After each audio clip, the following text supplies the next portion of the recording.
kupunguza kuharibika kwa chakula kutoka kwa mashamba kwa sababu ya ukosefu wa miundo msingi, nikiongea maneno ya barabara. And in Nakuru, residents and passengers have raised concerns over the deplorable state of the toilets in Turi Market along Nakuru Molo Road. Niko na hoteli hapa center hapa kwa soko. Hatunaga mahali pa kuenda. Tunaenda kuombaomba machoo huko. Hata makastoma walipotea, wanasemaga machoo zinanuka, ukiingia wa mainzi zinaingia kwa mahoteli. Narok County Governor Patrick Ntutu has flagged off a contingent of 92 million shillings drugs to be distributed in 133 health facilities in the county. Kama vile mumeona leo sub-county 8 ambayo tuko naye hapa county ya Narok, tuko na lori ambayo inapeleka dawa, the 8 sub-counties. Na kama vile mumeangalia, hatujapata tena upungufu ya madawa katika hospitali zetu. From the counties, we now take a break. I'll be back with much more, including business and sports.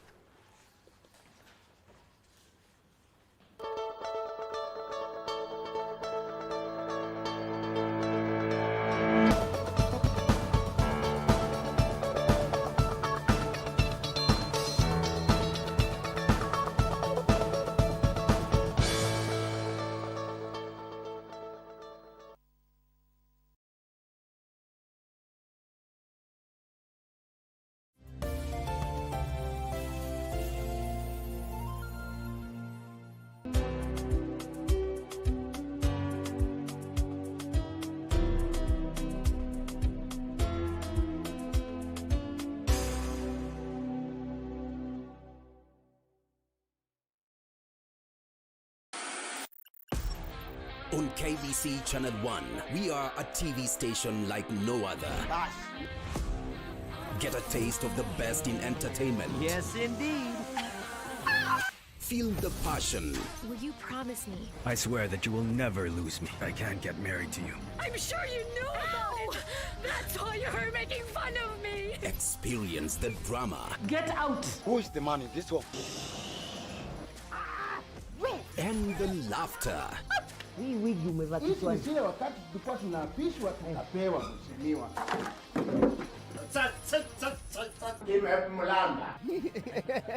Move to the beat.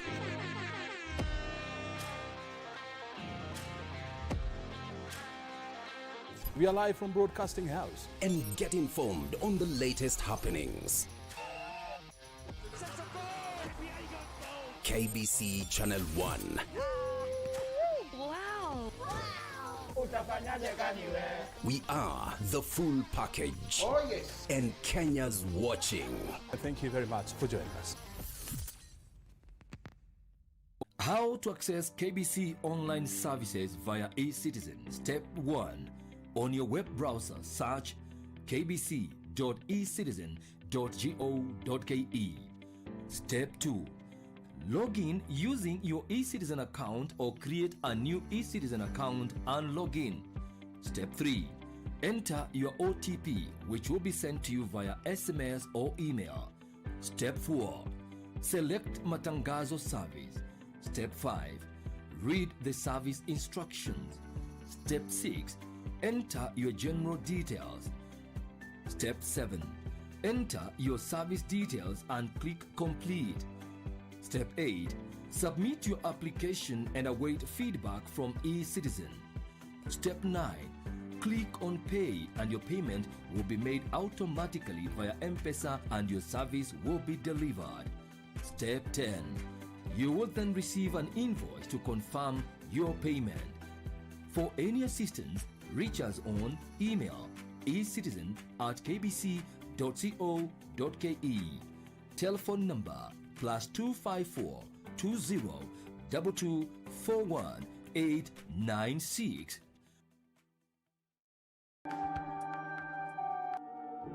I heard you helped save my life, Mark. Yeah, you're so lucky you're still breathing here. Who else have you told this? You, Jane. Hi, babe. Good to see you too. I'm doing fine, by the way, and thanks for asking. What is he doing here? Mimi nimechoka na hizo drama zake. Mr. Kaa hapa nione mwanamke mwingine akikuja kutake over boma ya mama yangu. Ama. Well, I just feel like blows will start flying before the end of this day. Alex, hey. Mark! There'll be no fighting here today. How about we make sure that Alex and Trish end up together? So that you can be back with Pete? Yeah, and you and Jen. So that you swindle people of their hard-earned money and property, yeah? I was conned. Stop with the nonsense, Alex! 宇宙闪烁有可能发生吗？在我们的认知范围内，不可能。如果要是出现第三种可能呢？那不就是见鬼了吗？就是物理学不存在了。你知道这代表着什么吗？什么？假如这是我们所居住的地球，这3颗呢是观测卫星。如果想要实施人工干扰，让整个宇宙闪烁的话，理论上需要在距离地球15万公里的地方建造一个宽度至少30万公里大的巨型天网，才能呈现。时间的尽头。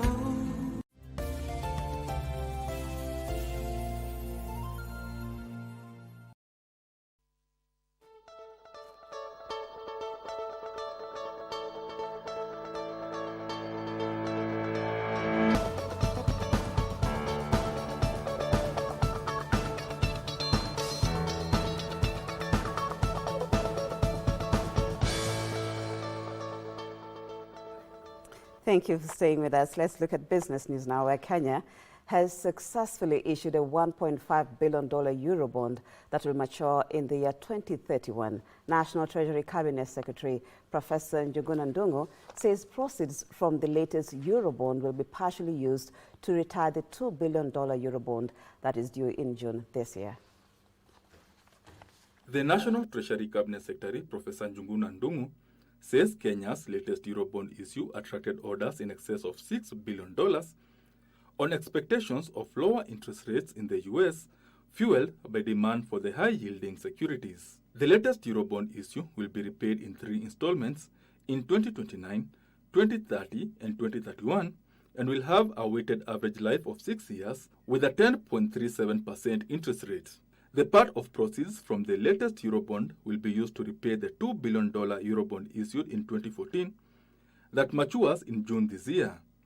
Professor Ndung'u says the remaining portion of the maturing Eurobond will be financed by a mix of government funds and financing from multilateral and bilateral sources, including bank syndicate loans. The Treasury Cabinet Secretary says the latest combined transactions are a crucial part of the government strategy to smoothen the maturity profile of the 2024 Eurobond and proactively manage debt liabilities. He says the debt diversification strategy aims at maintaining a relatively low weighted average interest rate in the overall public debt portfolio to ensure Kenya's debt sustainability over the medium term.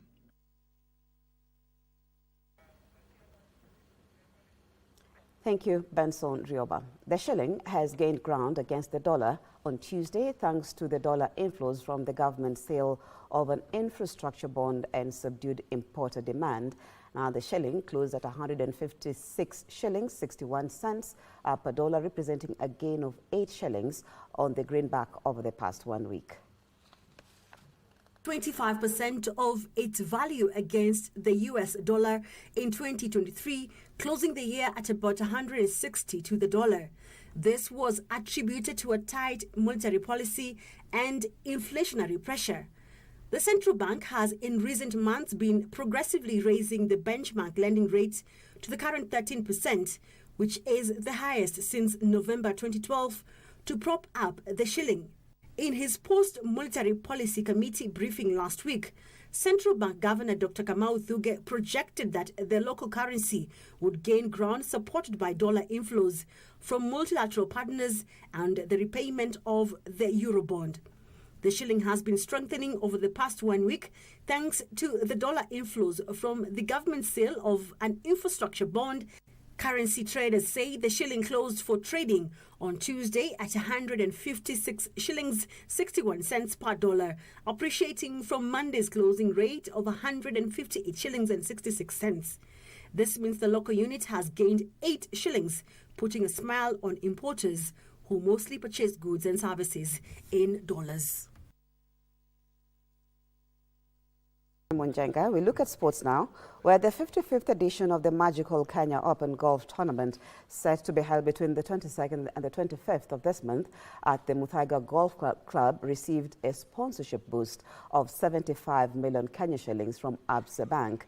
The event has attracted 144 participants, including 10 local golfers. Absa Bank CEO Abdi Mohammed, the sponsorship money will be allocated to different uses during the event. The government, through the Ministry of Sports, has supported the annual Premier Golf Tournament to a tune of 376 million Kenya shillings. Sports Cabinet Secretary Ababu Namwamba reiterated government's commitment in creating an enabling environment for sports organizations to thrive in both private and public sectors. Today, the Magical Kenya Open stands tall as one of the premier sporting events in sub-Saharan Africa, playing a pivotal role in elevating Kenya's status as a global destination of golfing and sports tourism. 55 million will go directly to KOGL to support the logistics and the organization and the prizes and all that we do, and 20 million will be used on surrounding activities such as publicity, advertising, and many of the other activities that we do. We hope that with the encouragement of government being the main sponsor at the moment, that the private sector in this will see the value that you can co-create on this event.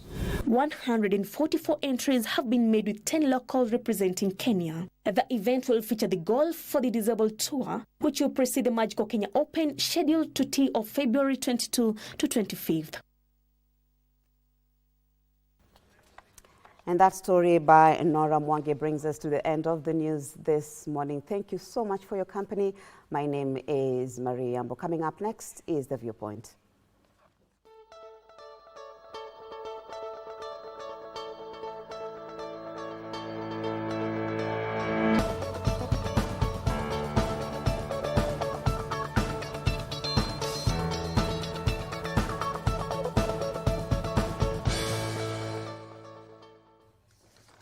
Welcome back to The Viewpoint, and from news now we get into what is happening in the headlines today. And today being a Valentine, I also have guests in studio, and on my immediate right is Advocate Agnes Kariuki Gashui, who is the advocate of the High Court and also a governance expert.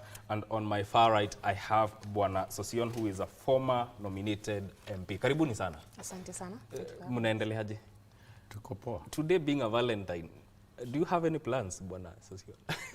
Especially now that you have a red tie. The plans that you need to have is plans from your heart. Yes. Sanctify your heart. And, you know, biblically, one of the fruits of the Holy Spirit is love. Yes. So I wish all Kenyans happy Valentine. Yes. And love your neighbor as you love thyself. Yes. So says the Bible. Yes. Yes. How about you? How about you, Advocate Agnes? Well, the plan is to wake up and love the country, to always wake up and love Kenya. Yes. And that is the wish I would have for my fellow Kenyans. Okay. Wake up, love this country, build this country. Mm-hmm. Yes. Well, now let's get into what is making headlines in our dailies today. And the headline on the Daily Nation is a story about ghost workers. Ghost workers get away with 35 billion. That is civil servants with fake papers unmasked.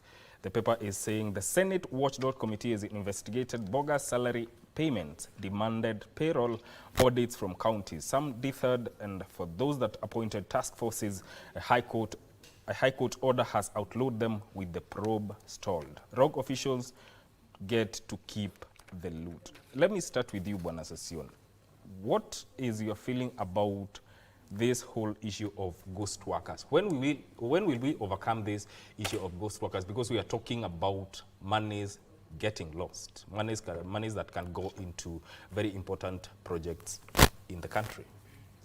From my background of labor movement, if such a thing exists in any office, then it's a big omission, and those responsible must be brought to books. We cannot talk of ghost workers in a country that is reeling from a serious youth unemployment of up to 68%. It's serious, it's a grave issue. We've got many skilled youth, trained, some unskilled, but willing to work, jobless, but non-existent individuals are perceived to be paid salaries, which actually is not individuals. It's not individuals, but those vested with the accounting responsibilities of managing our resources at various governance levels, whether national or at devolved units, or even in other public institutions. It is wrong. It is immoral. We should not even discuss it. It is criminal. Somebody must be criminalized and made to pay for plunder of such resources. Kenyans sweat to pay the taxes, and the taxes must be protected to deliver services. If we are talking about paying salaries, let's pay salaries for real people who are working and who are on payroll.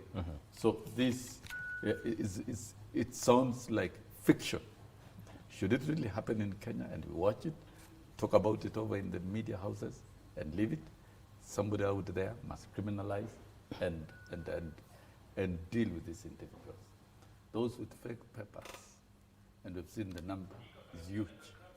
Cannot be a cheating country, and there is need to clean up the payroll data and across the country, across all public institutions, so that certificates are authenticated, and those who genuinely have genuine certificates, those who have misused, forged certificates or varying the results at different level, academic results at different level, those ones should be taken out of the payroll, and we maintain genuine and honest Kenyans in the public service. The problem that we have in this country, and the president has said it time and again, and I think it's all of us to pick it: incompetencies in leadership of our institution, conflict of interest, and corruption.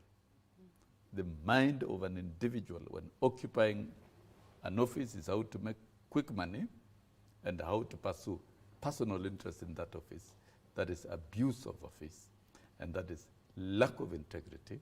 And by doing so, really, because of lack of, how do people get to those particular offices? Through shortcuts, through favors, and that is why we have this incompetence. So other than looking at it from, these are just indicators of poor leadership of our institutions. And as the president has stated, it is not enough to state. Can we now move from words to action? Let's have competent Kenyans leading all our institutions, and let us have our institutions free from conflict of interest totally, and free from corruption. We'll have a beautiful country. This is a potential country. It's a strong economy. It's a vibrant economy. And talking about ghost workers, we should not talk about it now. We should be talking about how to create jobs for hardworking Kenyans who have graduated from our public institutions with competencies and skills, and how to create jobs for them locally and externally. That's what we should be talking about. We should not be talking about losing billions of shillings through cost. Somebody must be made to account. And I think it is time in this country that we criminalize corruption. There is, I went to Malaysia, and Malaysia, to be what it is, if you are found, if you are culpable for corruption in any public office, you are sentenced to death, and it's really die. That is what is happening in many economies. So, but you see, human rights activists here in Kenya will tell us we don't want deaths, and we need to punish. But also the question of goodwill from the government in as far as fighting graft is concerned. Do we have from the successive government, do we have goodwill in as far as fighting corruption is concerned? Government is very complicated, and it is strange, and it can be invested. The president has said, in government, there are incompetent leaders. In government institutions, there is conflict of interest. In government institutions, there is corruption, and there's corruption everywhere. In the executive, in the judiciary, in the legislature. And these are facts. We must tell ourselves the truth. And by the president stating and outlining that, it's for us to see and deal with it. When he was in Western Kenya, where the sugar industry has collapsed because of cartels, and he said under no uncertain terms, these cartels and these individuals within this country, there are only three things for you. Either leave the country, go to jail, or go to heaven. That was a firm position, because I think governance systems in this country have entertained these cartels and have allowed them to thrive. And I think the mission by the president must be supported by all of us, so that then we even see the sugarcane farmers earning a living. We see the milk farmers fetching high prices for the hard work. We see the tea farmers. You know, you sell a kilo of tea at $3. $3 times 160, that's 480 shillings. Yes. But you pay that hardworking farmer who spends a lot of time working at the farm and waiting for long hours at the banders to weigh the tea or the leaf, you pay them 19 shillings a kilo. Really, is that moral? Who is this who takes away 90-something% of the earning within the chains? The same case in coffee. We can go if we can be determined to uproot these cartels who have occupied government, and these cartels are funny. They are constant in government.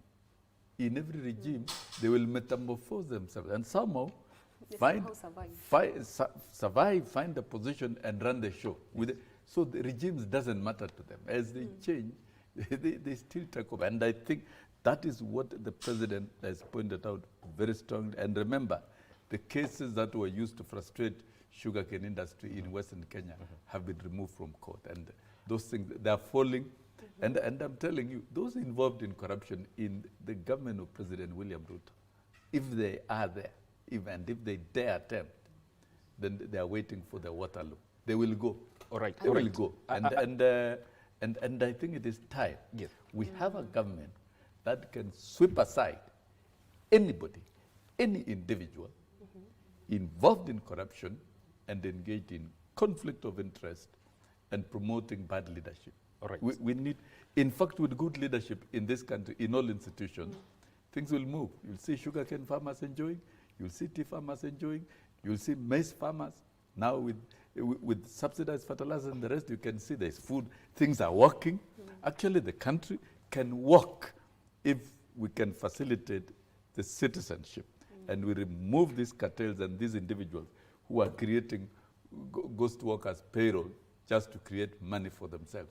It is immoral. Still on that case, it's not the first time we are hearing about cases of ghost workers. It's something that we hear more often than not. Yes. Where do we go wrong in as far as this is concerned? Because we are starting to lose a lot of money as a country. I must agree with my senior, first of all, that cartels in this country are very innovative. So with every regime, they find a way to metamorphosize. They're very innovative. They find a way to survive. Okay. So I think our problem, not just the government, but even us as individuals, we're not retributive enough of immoral stances that now stem out corruption, or what we now know as corruption. If we see corruption even in our private settings, at home, at the kibanda, you've gone to the supermarket, there are things you see and you don't stand up for them, that is corruption. So now when we start from there and we normalize some of these things, with time we have come to normalize the issue of ghost workers. At the end of the day, we're the ones who are paying taxes through our nose, okay? And we should feel the pinch. And to that end, I think what the president and the EACC are trying to achieve with this audit, with this radical overhaul in all systems of public service is very important. It's laudable. I support him.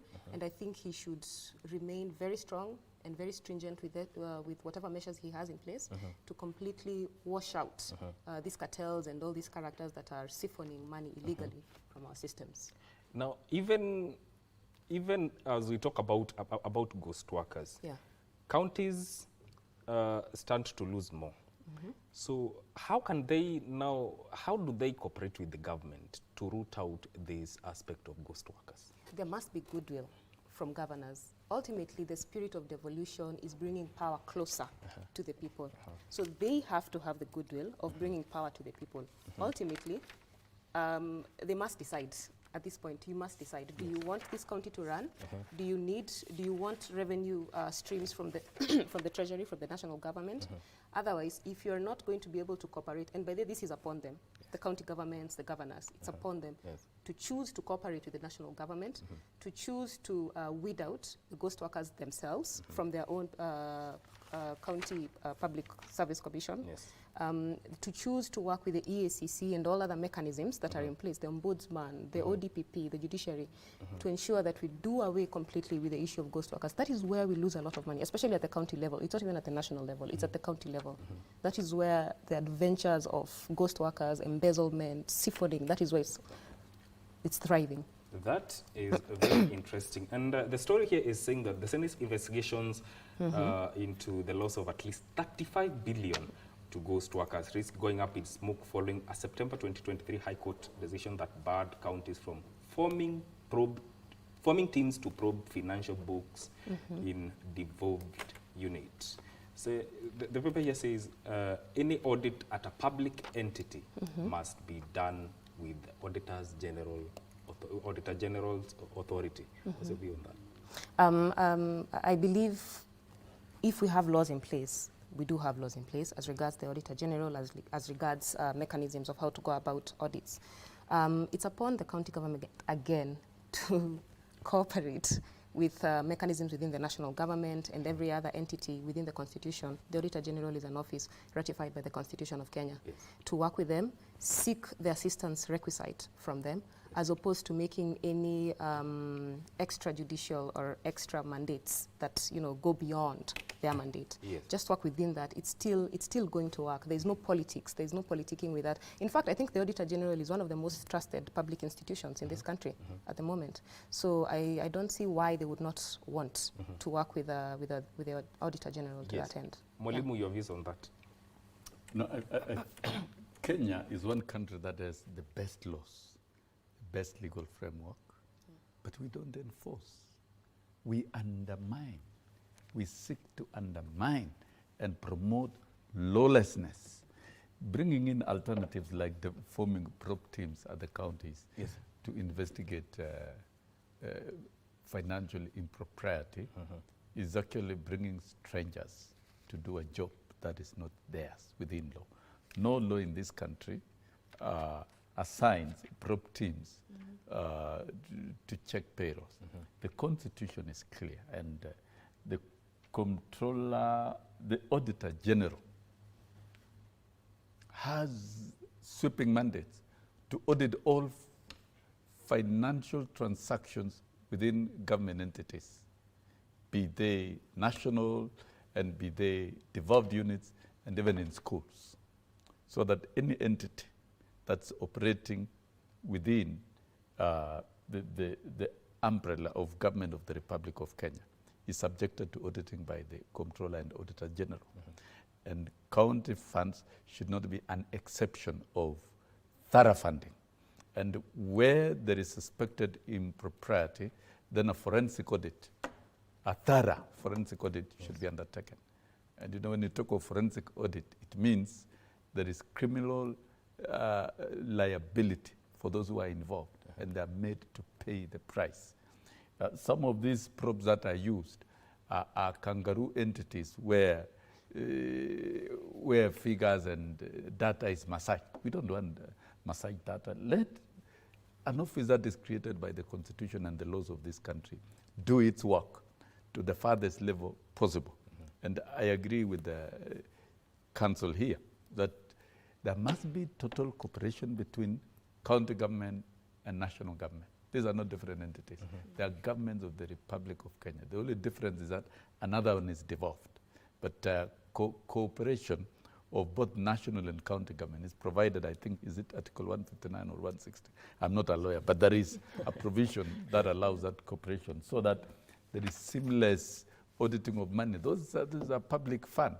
And even mechanisms on even how to spend county money. There is provision for public participation. You can't fund a project unless you take it to the public for public participation and identification. You can't employ anybody without the approval of the Public Service Board. So we believe the Public Service Boards will be independent and operational at that level. Yes. And you can't plan any money without approval by the Comptroller of Budget. Yeah, so these are institutions that exist for purposes of protection of our revenue. And these are independent officers. Yes. And they should remain as such. And they must have teeth to bite. And where such impropriety is detected, conduct a forensic audit and prosecute those who are involved. Individuals must be made answerable and they must be prosecuted. Yes. In fact, if we get down to prosecute these individuals, then I think we'll go very far. Yes. And the summit meeting of the three-arm summit meeting. Let's take a led by the president and the speaker and chief justice. Yes. Address this issue of corruption and matters to do with expediting cases in court and what the judiciary needs to be able to also prosecute and bring them to book. I think that was discussed. It is time we deal with these individuals without mercy. Yes. Any extension of mercy or favor is committing economic suicide. Let's go and jeopardizing the future of Kenya. Let's go for a short commercial break. The Viewpoint continues shortly.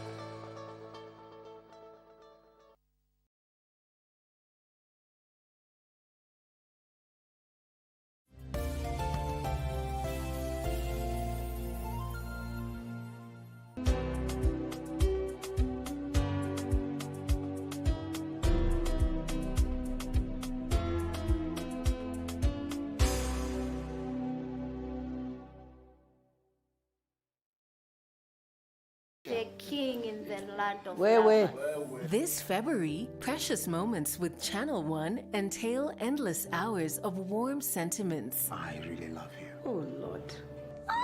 Joy. Did you get the job, Letty? Romance. Oh, babe. Affection. Passion. Family. Who are those flowers for? Oh, I'm sure they're for Lucia. Fulfillment. Oh, this is so sweet. That's Dad. An array of programs specially selected for you to give you and your loved ones the cozy feeling of being at home. Impressive. Baby, let me tell you. The treat is on us. Are you serious? Just give us a chance. Make a date with KBC Channel 1 in the month of love for a heartwarming experience. You will love it. KBC Channel 1 continues to bring you the exciting Football Kenya Federation Premier League, with 2 matches being aired live each weekend. This Saturday, Kenya Police battles Shabana, while Posta Rangers will take on Ulinzi Stars. Watch this doubleheader from Police Circle Stadium, kicking off at 1 p.m. and 4 p.m, live and exclusive on KBC Channel 1, your true sports partner. Welcome to Kenya, this is my jam town. Welcome to Kenya.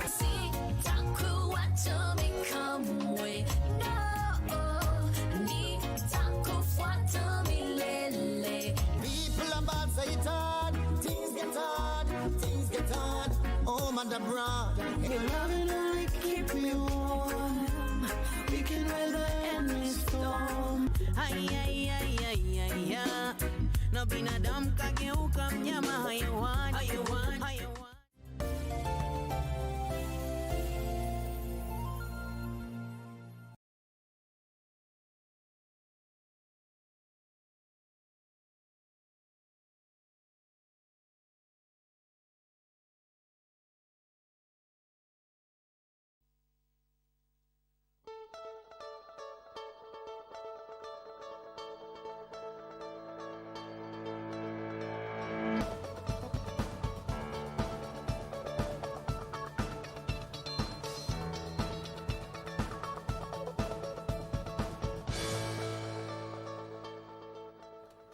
Welcome back to the Viewpoint on Good Morning Kenya. My name is Mike Migu, and in studio I'm joined by Mwalimu Wilson Sosion and also advocate of the High Court. Her name is Agnes Kariuki. Now, let's continue. The Star is on the first page of the Star. Wage bill crisis. Boards demand doubled salary. MPs, judges, and MCAs are among state officers clamoring for more pay. Let me start you with Wakili. What is your feel about the demand for a rising double pay or a rising salary amidst the ballooning wage bill? I think it's a joke. State officers need to understand that that is impossible right now. We are going through an economic crisis, not just as a nation, but globally. Everything is going down as we speak right now. Okay, so you cannot be asking for a wage bill. You cannot be asking for a pay rise. You cannot be asking for more allowances, especially as state officers. That means, as it is, as state officers, they have some privileges that the average public servant would not have. That the average, even in the private sector, the average employee would not have. Yes. That is impossible. That is an ask that cannot be addressed at the moment. Let us look at how Kenyans have food on the table. Every Kenyan household has food on the table. Let us see how our CBC children, the ECD children, are they getting some lunch at school, some nutritious food at school? That is what they should be asking. That is what the MCA should be talking about. From what you're saying, this is ill-timed. Yes, correct, precisely. It is ill-timed. This is not the time to be asking for rises, pay rises, and expansion of allowances. Yes. Mwalimu, the public service boards have sued the SRC on this issue. What is it? They are saying that they want to have benefits similar to those paid at the Public Service Commission level. Can it be done? I think SRC has not achieved the intention for which it was intended to. Because before the creation of SRC, there was a culture of accounting officers and state officers determining their own salaries to the detriment of workers at the lower level. And that is why Kenya has a huge salary differential of 1 to 200, when in fact, globally, the recommended salary differential is 1 to 25. That means the highest paid worker in the government payroll should not be more than 25 times the lowest paid worker. So SRC was to correct that and bring down the salary compression to acceptable levels. And this unauthorized management of payroll, particularly by state officers and senior officers on higher salary brackets, is still creating an imbalance in the wage bill. Yes. The wage bill should be stratified in such a way that the allocation is fair across board. In fact, right now with the harsh economy, the salary reviews that should be undertaken as a matter of urgency are for the lower cadre workers. Correct. Who don't have privileges of allowances, who don't sit in board meetings, who don't attend workshops, and who don't even have the privilege of taking tea in their workplaces. And they suffer to come to the workplace. Those are the people to be looked at. But we cannot create an animal farm where some animals are more equal than the others. That is what we have had in the payroll. And to me, that should not happen. SRC should have stamped that authority. We should see SRC achieving what it was created to do, to determine in terms of law is not an option. Salaries and benefits of all state officers. But you see, the previous administration assigned SRC a mandate that is not provided in the Constitution to determine salaries for other public servants, the workers at the lower cadre, who are supposed to enjoy under Article 41 to negotiate. That is where the rain started beating us. SRC started submitting to the whims of the state at that time and started doing wrong things. And we engaged with them in the courts of law as workers, which was wrong. Its business is to deal with payroll of state officers. That is read clearly in the Constitution with the simple language that anybody who is not a lawyer does understand. That's a fact for sure. And that is how to bring sanity in this country. And to me, review salaries for lower cadre workers across board when the economy is harsh. But the state officers and constitutional office holders, no, that they should be, SRC should be able to stamp its authority and determine. But what SRC should not do is to reduce the existing benefits. You don't do that. You either maintain or enhance, but you cannot reduce. That is not right. You can maintain, and that is how to achieve, how to correct the salary differential gradually, is to ensure that you keep reviewing periodically the earnings of workers at the lower level upwards, while maintaining or increasing at a decreased rates the earnings of those at the top. Then over a period of 10 years, when SRC came into being, now 13th year, from 2010 in 2023, we should be talking about a salary differential that has come down from 1 to 200. Maybe it should be at 1 to 50. Reasonable. But if that we have not achieved, then the role of SRC in terms of auditing the Constitution, the spirit for which it was created and intended to do, it has not done it. It has been used as a clap to target those lower workers. And it has no teeth to bite and deal with the state officers. The public service boards are arguing that they have the same functions as the Public Service Board, and they the are Public paid Service much less. Board and the Public Service Commission in the Constitution do not have powers whatsoever to determine any earnings and allowances. It is determined by SRC, and it's a matter of take it or leave it, because those are privileged positions. Yes. Yeah. They are privileged positions. Yes. If you are in a privileged position, then you take what is given to you. And that is a practice all over the world, including even members of parliament in many jurisdictions. If you are an MP, for example, in the UK, in the US, and the rest, you take what is allocated to that office only because that's a privilege. Those are offices of privilege. Those are not labor jobs. They are not employment jobs.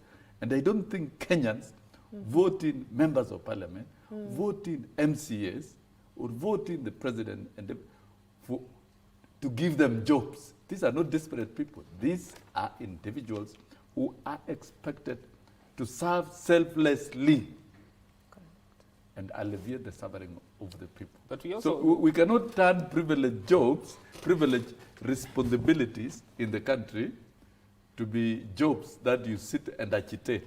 That will be morally wrong. It is immoral. Why then do we always hear them, the MPs, the MCAs, always clamoring for more pay? From what I've heard some elected officers say, mostly MCAs, is a lot of the time they end up spending what they would have spent on maybe development in social welfare. Matanga, umeitwa, mtoto ameanguka, mtoto wako hospitali, paying hospital bills and whatnot, which is not what they're supposed to be doing. An MCA is supposed to be oversighting what exactly the county government is doing. The governor, what the funds at the county level are supposed to be used for, that is what an MCA does, oversight. Yes. An MP oversights the county government, of the national, of the executive, and legislate. Okay, so that is exactly what they are voted in to do: serve. It's public service. It's a vocation. They chose to run for office. Okay, so you go there, do what you're supposed to do. At the end of your term, go home. You did not come here like earlier. Heshmio had said earlier that sometimes some of these ghost workers or people who end up in the government payroll go there specifically to create wealth, which is against what a government does. A government is the custodian or an administrator of a republic. You go there to serve that republic. You do not go there to amass wealth. So at the end of the day, we should be focusing on how are these people serving us? What have they done for us? What are they doing? Do they understand what they're supposed to be doing? Do they understand this is service? It's a vocation. You chose to run for office. Yes. Simple. Because sometimes when this clamor for pay comes up, especially in parliament, that is when the house, sometimes you find it's very full. Yes, everyone is in attendance. Exactly. That, attendance is a little bit wanting. Which is curious. And that is because we have created a lacuna. There is no control.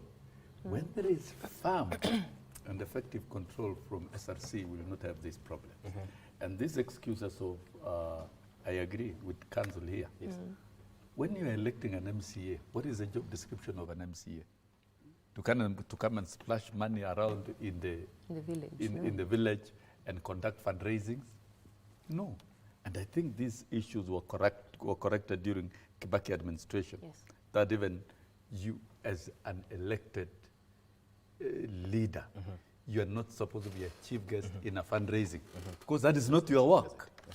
The work of an MCA, once you are elected, is to go to the assembly. Your job is in the assembly. Legislate and oversight. It is in the assembly to oversight and to make laws, to represent, and to speak for the people.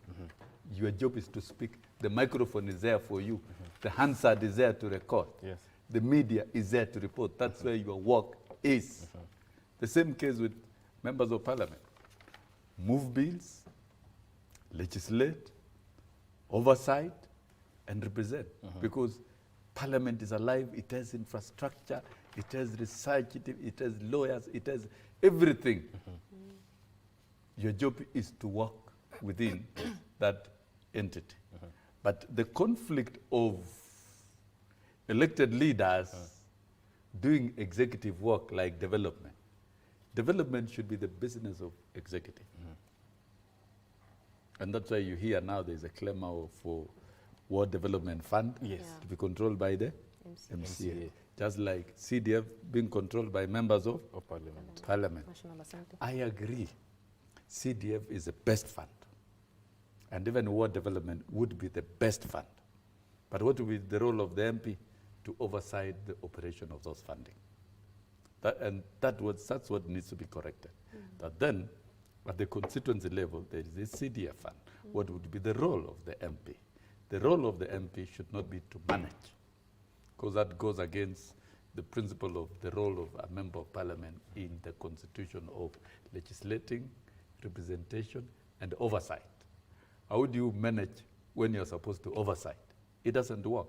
So really, there has to be a way of handling it so that the MPs, the members of parliament, can oversight the operations of CDF very closely. In fact, MPs can do a good job. They can oversight the delivery of services in education very closely and ensure it is done well. The way Ndindi Nyoro is doing in Kiharu, is able to work on all those things and assist and ensure that things are done. That's how it's supposed to be done. We need to get it right on the limitations of roles of members of parliament or elected leaders in some of these programs being executed. So if that is done, then you'll not have to blame if I'm elected a member of parliament for 5 years, a contract for 5 years, my job is to sit at the National Assembly and get down to interact with the people once in a while with respect to matters of legislation, with respect to matters of representation of their issues, because I'm their voice, and the Constitution is clear. The power belongs to the people and can be exercised through elected leaders. I'm supposed to exercise that. But you're not supposed to be a philanthropic, generous moneygram machine splashing money around. I don't think it's a moral thing. Even for me, wherever I've worked, I've always restrained from getting involved with things to do with amassing money and dishing money. You push ideas, provide leadership, and it works quite well. So these arguments of low salaries because we have so many activities that you have, doesn't really augur well. As a country, can we protect and professionalize the offices of elected leaders so that we know them, once we elect the MCAs, we don't need to see them around unless when they're coming to consult with the people and do other things. But we don't need to expect them to be doing more fundraising and other things than representing us at the at the assemblies. And if that is done, and you deliver services to the people, they will not need this. Things to do with fundraising for healthcare things. If we roll out a working universal healthcare program, and you oversight universal healthcare program in a way that everybody is going to be treated, where fundraising for healthcare will come from. If we ensure that education is affordable, because already there's a lot of money in the education sector, and we have seen in Kiaru constituency that parents can only pay 1,000 shillings for day secondary and complete Form 4, and you have the uniform, you have the feeding program is taken care of. If that is done, if you oversight the delivery of education to the extent that no parent pays, will you even need bursaries? You will not need bursaries. You will not need bursaries, no. Because some of these programs that you've created are unnecessary. It is proper oversight, proper management to ensure that the basic social services are fully delivered qualitatively to the satisfaction of the people. They will not need you. They, in fact, they won't. They will only want you to talk, share with them, and feel happy with your presence. Because if you put frameworks of problem-solving systems through governance infrastructure that answers to the needs for healthcare, the needs for education, the needs for jobs, and the needs for other issues, why would you go put the little money that you have earned, because that is not a lot of money that you earn through the payroll, it's not so much, and that is meant to compensate you for your work, and that is money for your family. How do you then go? If services have been adequately delivered, the people will not complain. People will be happy. Before we do away with the Star newspaper, there's a story on page 6, and it's concerning the issue of forged papers. And it's saying Interior Ministry and Kenyatta National Hospital top with number of culprits who have fake papers. Do we have effective systems in our government institutions that can verify these papers? Because here we are seeing a case of, so far, over 2,000 cases that have been identified. 2,000 is a lot. Yes. And especially for healthcare workers. We do have the requisite mechanisms. Again, you go back to the Public Service Commission, you go to the Kenyatta Human Resource Department. The Ministry of Interior itself can come up with the requisite mechanisms and infrastructures, as my good senior was talking about. We do have all of these mechanisms in place. Again, the question of enforcement. Are we enforcing all of these things? How did they get into the system in the first place? You see, this goes back to the question of ghost workers, okay? We have a system that is not retributive enough. We do not punish corruption enough. We do not criminalize it enough. We do not demonize it enough. And that is why we continue seeing cases such as this. And expect a lot of cases of negligence in terms of medical practice from that. But in the meantime, yes, we do have the requisite mechanisms in place across the board. And it's not just for Kenyatta National Hospital. That is just one story. There are so many other public institutions that will have similar situations to that. And you wonder, how did they end up there in the first place? How did they end up in the payroll? How did they end up getting hired? who is supposed to verify these papers? Exactly, the question of verification. Is it effective enough, or it should be effective enough through the departments, through the institutions? We have so many institutions that can look into that. For instance, now that we have the issue of forged papers, has the Ombudsman tried to look into that? We have the Commission of Administrative Justice. That is their job. Has the EACC looked into that? What is the PSC doing about it? Okay? Which institutions were supposed to transition trainees from the educative or formal training systems into the employment systems? Was it KMTC? Was it universities? Was it public universities? Was it private universities? Are they working? Are they liaising with these institutions to find out if these people actually merit and actually have those the requisite papers from the institutions themselves? We have the systems in place. No, what about the skills? What about the skills? Because we are dealing with a case of forged papers, and that also speaks to the skills of various designations in the workplace. Yeah. Can't that be one of the things that point out that this person or that person, something is not right? I have just spoken about negligence. Yes. You should expect to see some level of negligence. Be it the nurse, be it the doctor, be it even the cleaner. They're trained to a certain extent. There should be certain elements of negligence, certain elements of carelessness at the workplace. And that in itself should tell you. Even how people draft. There's an article that I saw last year, and they were talking about how some of the graduates who are entering the workplace, and especially from certain universities, are not at par, intellectually, are not at par with what is expected by the employer. So those are markers. There are certain markers that should be able to tell the employer, you know, something is not right. Can we do a background check on these individuals? Can we do a background check on people in this department, people who are supposed to do this? Yes. It's quite possible. Yes. Yeah. So I also want to hear from Mwalimu his sentiments on this, but we'll do that after this short break. Let's go for a break. We'll come back to you.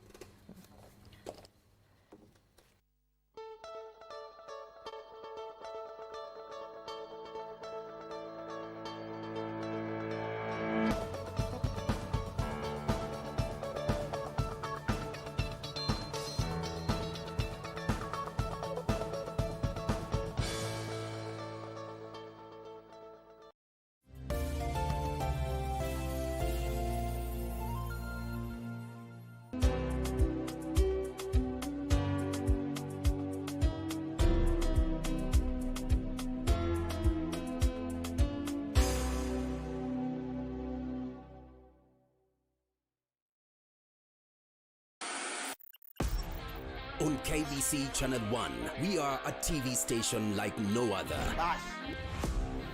Get a taste of the best in entertainment. Yes, indeed.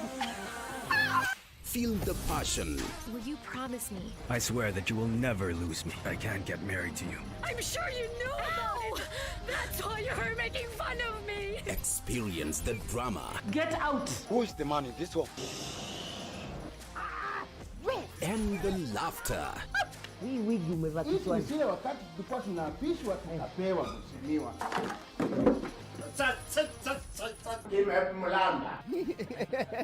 Move to the beat.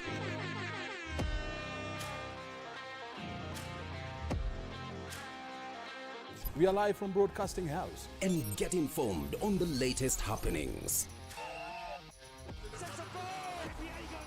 KBC Channel 1. Wow. We are the full package. Oh, yes. And Kenya's watching. Thank you very much for joining us.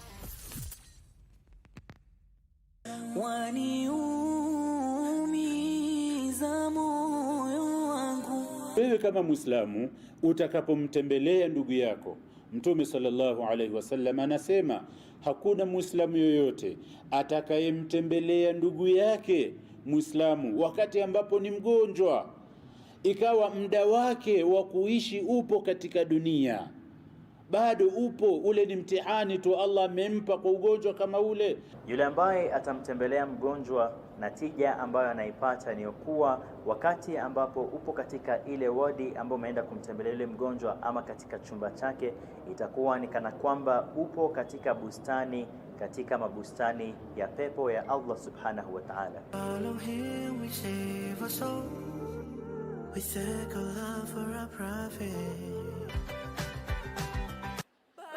safari ni ndefu, wasafiri tusichoke na tusiwe madhaifu, twendeni hadi tufike. Na alipoingia darasani, wanafunzi wenzake walimsimanga huku wakimcheka kana kwamba hawangecheka kesho. Watoto ambao wana wazazi wanaotumia dawa za kulevya na walio katika hali mahututi hospitalini hawawezi kuwategemea wazazi wao kupata ushauri. Mfalme anapotembea anakutana na binti mrembo mtoto show, ngozi laini kama samli ya mbuzi. Anashangaa. Lakini kwa sasa mtazamaji, baada ya kusoma sana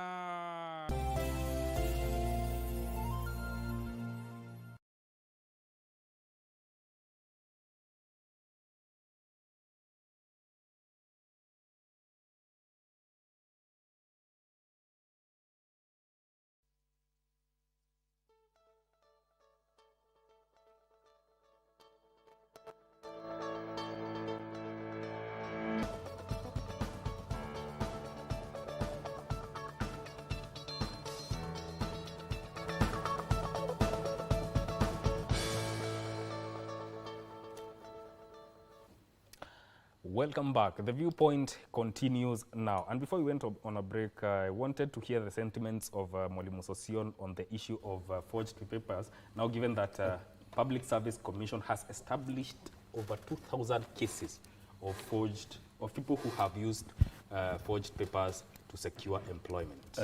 And Public Service Commission should undertake a further thorough forensic audit of certificates of all employees in the public service with the view of punishing and weeding out those not meriting or those who might have generated fake documents. Yes. I think we are talking about River Road certificates. We know the River Road certificates. If you want a very good Kenya National Examinations Council certificate with good grades, you would go to River Road and pay and generate. And we have seen many River Road certificates of Kenya National Examinations Council and even of universities, but particularly Kenya National Examinations Council, used for entry to various training courses. Yes. And that was practiced for a long time. Like, for example, KMTC courses, medical courses. You know, the threshold that is set is so high because these are medical personnel. Yes. And remember, even medical doctors, they are never classified when they are graduating because you must qualify to take care of life. They only take what you call Hippocrates oath of service. So what happened here in Kenya is that Form 4 students altered KCSE results at River Road and actually found their ways to the KMTCs and other institutions and trained, qualified, and joined the active employment sector. That is why you can see it's featuring Kenyatta National Hospital where the medical institutions, because the threshold was high. Others used River Road certificates to join private universities, because there are many private universities. And since they're in business, they never audited strictly the certificates for application to join those particular courses. And therefore, if this process had gone on for a long time, and there could be other courses, of course you cannot forge a certificate to join a teacher training college in Kenya, because that is a public institution. This happened particularly with respect to private training institutions. You cannot forge a certificate to join the University of Nairobi. It's not possible. So we are talking about such fake documents that have been altered and that individuals have undertaken training and graduated through private institutions and they're already populated in employment in the public service. The question is it genuine? There even could be others who join public universities using certificates of others. That is what we call impersonation. And this contributes what we call abuse of merit. the employment positions that these individuals have taken over could have been taken up by Kenyan graduates who merit. And Kenyan graduates who merit, if given those jobs, they would be doing a better job for now. I'll give you a story of Korea. People have been talking about Korea has overtaken us. We were in the same state as in the year 1960, but now it's an industrial nation and it's all about education and merit. In the Korean education system, to be a teacher, you must be a top scorer. So the top students in Korean schools join teaching. That's a secret. So that the pool of teachers they have is made up of the best. But here in Kenya, the top students join medicine and law, like my lawyer here. If my lawyer here was in Korea, she would actually be a teacher. And 57% of the parents would like their children to join teaching. Why? Teaching is the mother of all professions. And that is why they have a strong, high caliber, quality teachers in the teaching profession. And that reflects in the entire education system up to tertiary. It's all about the best and the best. Yes. The best from the citizens. And look at what the US have been doing through Ivy League universities, the track scholarship and the rest. Here in Kenya, you've seen those track scholarships. It goes to who? It goes to the top 8, the best students from Kenya. And they never come back. Yeah. They end up in the active employment sector in those economies. Yes. Now, here as a country, we are promoting river road documentation and letting those who don't merit to get into active employment. What type of value do we get from such individuals? Low quality. That is why we have incompetent leadership, conflict of interest, and corruption. Somebody who forged a certificate in River Road will definitely be a thief in office. It's actually a thief. In later years. Yeah. So we could be having a public service commission populated by dishonest individuals who practice theft.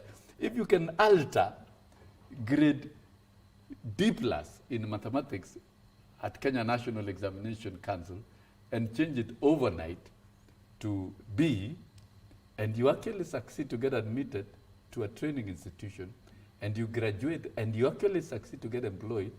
Now, when those fellows run down the medical facilities in our public institution, should we complain? So I think those are facts. It's more to this, and I think you, the media, you are not doing justice to these expos. It should be the top story, the headline in all the newspapers. It should be the top discussion in all, because I vote for these students who merit to occupy these positions. Who are these young Kenyans who could have merited to occupy these positions who are aged out by these fraudsters? And if there are 2,000, it's a huge number. Huge number. 2,000 is a big number. So I think there is a need to do what you call forensic audit of academic documents from KCPE, KCSE, all through of anybody employed in government institutions and all institutions, whether private or public, so that we know those who are in employment with genuine documentation.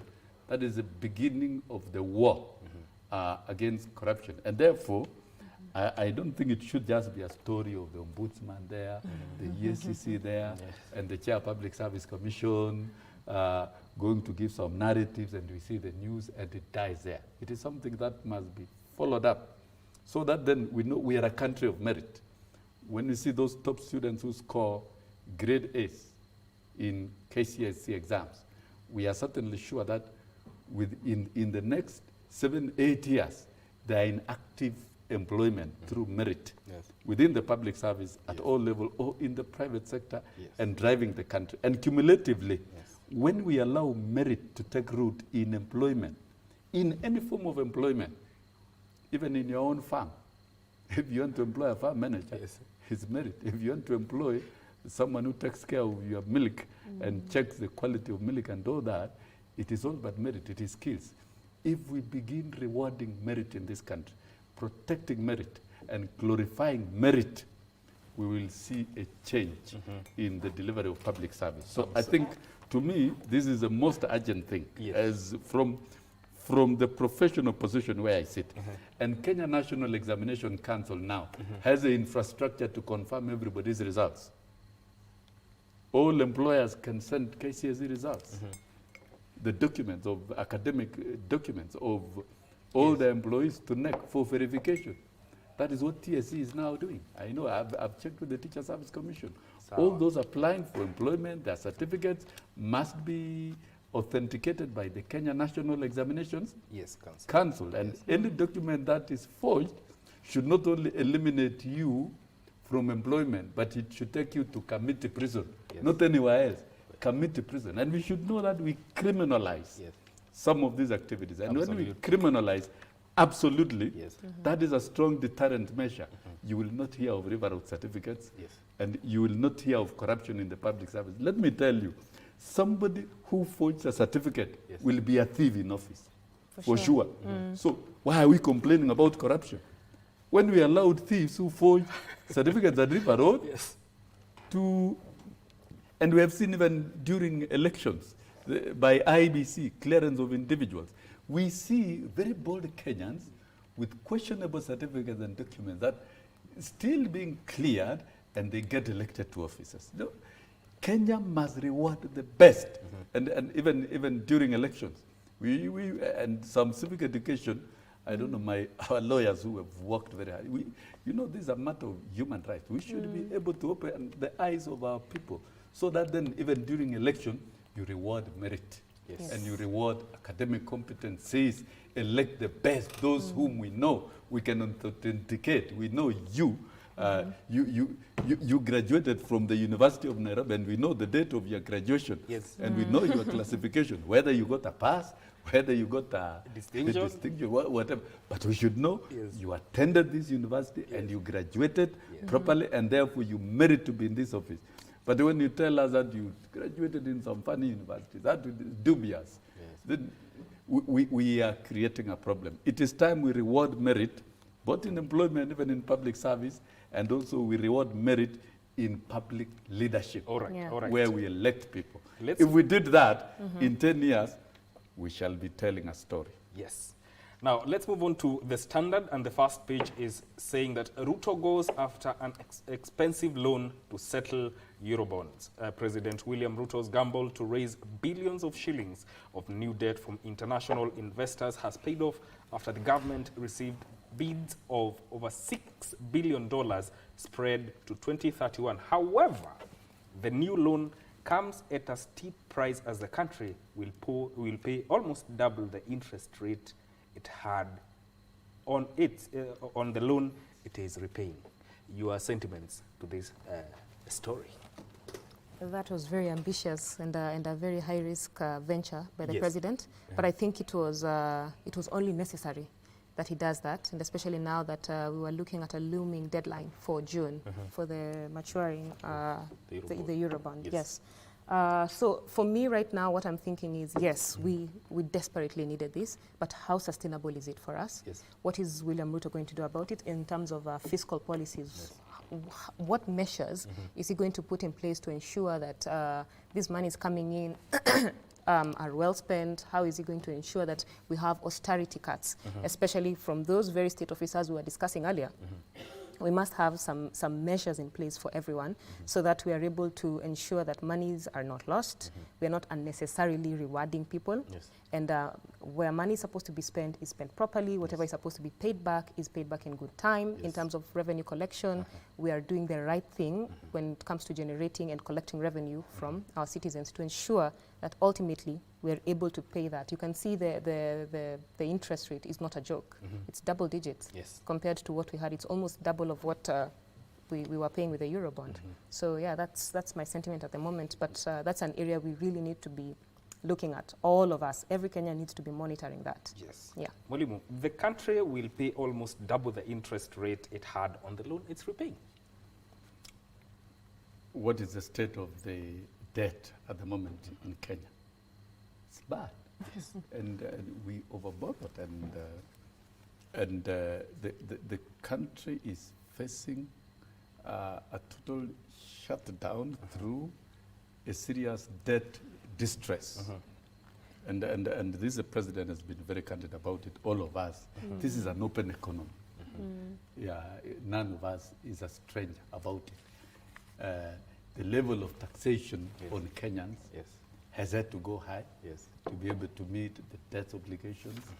And we cannot do that for many years. At least at some point, Kenyans must be relieved. And therefore, getting the country out of the debt distress was a mandate of the is a mandate of the president to do that. And so getting more billions through Eurobond that are scheduled for payment for a longer period is the best ship hope. Yes. That is option one. There is no other option. There is no option two. There is no option three. Yes. That is the only option. And so we must bite the bullet, go through that route, extricate the country from the debt distress, and grow the economy. And growing the economy up to 2031 will not be a difficult thing. And once you do that, you are able, you have saved the country from. Usually, when the country is listed as a defaulter, you literally shut down. Your currency slumps. It becomes so useless.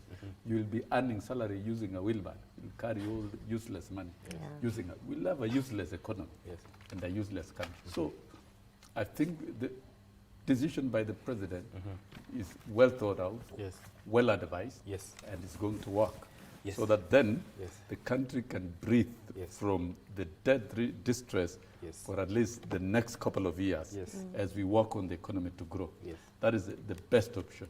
And therefore, if you call it expensive loan, which loan is cheap?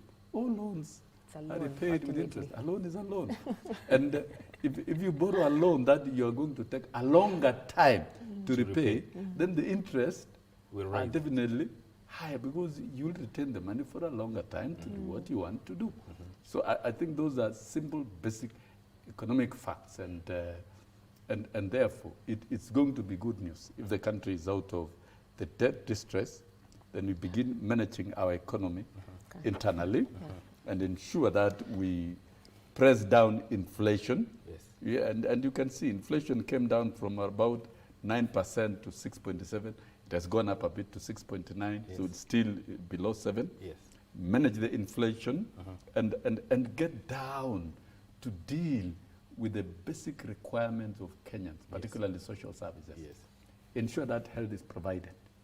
And you can see the four pieces of legislation that will take care of the primary healthcare facilities, so that there are drugs and there are personnel and there are the community health promoters, that you deal with health care at the household level is the best way of removing the cost of health care completely. Social health insurance fund, so that all Kenyans are covered. Except those who are poor, they are paid for by the state. Meaning, anybody walking in for any treatment, you don't need to you don't need to exclude when it comes to treatment. It means all Kenyans will be treated in their facilities. And then lastly, the classification of dealing with the critical illnesses, which insurances are refusing to cover. The diabetes, the cancer, HIV and AIDS and the rest. Now there is a vote for that Kenyans who have got terminal illnesses can be treated at the cost of government. That's big news. So if that is done within this framework, which is a key pillar of the president, and it is delivered and it works, tell me why household will spend money on healthcare. Education. If education is fully funded, properly targeted, and you extricate all households, tell me why households will have to pay high fees. The high fees you are hearing being talked about in Kenya here is boarding. Boarding is some form of expensive tourist destinations where children are confined and parents are made to pay huge fees. But I think day education is already available. Over 70% of Kenyans are attending. We only need to make it qualitative and improve the quality of day schools by availing teachers and the necessary infrastructure. Agriculture sector. Abdul, we are out of time. So. Agriculture sector. If you subsidize the inputs so that then farmers can produce at low cost, and also you provide market guarantee for the sale of their produce, then tell me why households that are engaged in active agricultural income across the country will suffer. So that generally we'll have a vibrant economy that protects the ordinary household and of course that extricates the country from the debt distress. So I think the debt review and negotiation by the president is the best. Thank you. From the economic point of view. Thank you. And social point of view. Yes. Honorable Wilson Sosion, who is a former nominated MP, joining us on The Viewpoint, and also Agnes And don't Kariuki. forget, Chief Administrative Secretary, Ministry of Tourism and Wildlife. Currently, I'm gazetted and sworn in, except those matters that are in court and elsewhere. Those are non-issues. And also Advocate Agnes Kariuki, who is an advocate of the High Court. Thank you so much for making time for us. Thank you for having me. This has been The Viewpoint. Good morning, Kenya takes a short break. Don't go too far. My name is Mike Migwe. Bye-bye for now.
Welcome to Kenya, this is my jam town. Welcome to Kenya.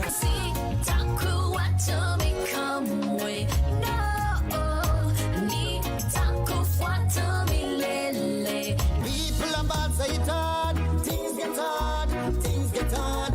Home and abroad, your loving only keep me warm. We can weather any storm. Ay, ay, ay, ay, ay, ay. Na binadamu kageuka mnyama hayawani. KBC Channel 1 continues to bring you the exciting Football Kenya Federation Premier League, with 2 matches being aired live each weekend. This Saturday, Kenya Police battles Shabana, while Posta Rangers will take on Ulinzi Stars. Watch this double-header from Police Circle Stadium, kicking off at 1 p.m. and 4 p.m, live and exclusive on KBC Channel 1, your true sports partner.